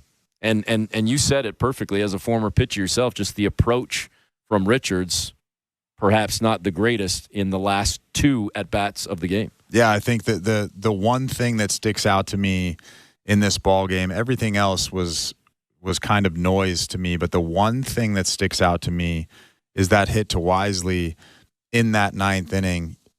You have 2 strikes on him. Throw that fastball at the top of the zone. You don't want him putting that ball in play. That's the biggest thing there. You have guys on base. You don't want him putting the ball in play. You want to throw that fastball at the top of the zone, because if he makes contact with it, the only thing he can do there is pop it up. If he takes it, great. You move on to the next pitch, and more than likely, he'll swing and miss at that pitch, especially if he's expecting a changeup. All right, so we'll do it again tomorrow night, folks, as the Blue Jays will try and get back on the winning track against the Giants in Game 2, but they lose to San Fran tonight 4-3 as the Giants score 2 in the bottom of the 9th to knock out Toronto 4-3. Thanks to everybody involved in the broadcast, but we're not done yet, folks, as we're going to send it over now to Baseball Control for Jays Talk, in which he sets a career high in strikeouts. Man, he was good tonight. Nate Pearson, of all people, walking that tightrope to keep the hope alive, and the Jays, the dagger is buried on, of all plays, a wild pitch to score a runner from third. 4-3, the Blue Jays lose to the Giants to start this 3-game set in San Francisco. Trevor Richards blowing the save. First with a Brett Wisely RBI single just past the dive of Leo Jimenez, and then the wild pitch ending it. Ooh, that's an ugly, ugly way to lose this and to snap the winning streak and to start off this series. Again, a 4-3 loss for the Blue Jays. Show Ali with you. You're listening to Jays Talk, live on the Sportsnet Radio Network. We're also streaming on sportsnet.ca and on the Sportsnet app. Give us a call if you're still awake. 416-870-0590, 1-888-666-0590, star 590 on your cell. You can text us as well. 590-590, name and location. The People's Text line is always open. So first of all, look, before we get to the bullpen, because obviously we've got to talk about Trevor Richards. Given that we saw Pearson and Richards, I have to think, because I see a text here on the text line from Q from Winnipeg, Where is your $10 million closer, Chad Green? Why Trevor Richards in a one-run game? Blue Jays overthinking again. I have to think, and I suppose we'll hear John Schneider say this, but you got to think Chad Green was simply down after the Seattle series, right? Like, that's the only explanation, because otherwise I would agree with Q. I would say, okay, well, that's why no Chad Green. But I can only think that he threw 27 pitches on Saturday in that 5-4 win in Seattle. Another 5-4 win on Sunday. He threw 22 pitches, which was actually the third day in his last 4 that he had thrown. So there was an off day yesterday, and I kind of thought after the off day it would have been all right for him to go, given that he threw just 10 pitches in the first of those 3 and 4 outings for Green. That was on the 4th of July.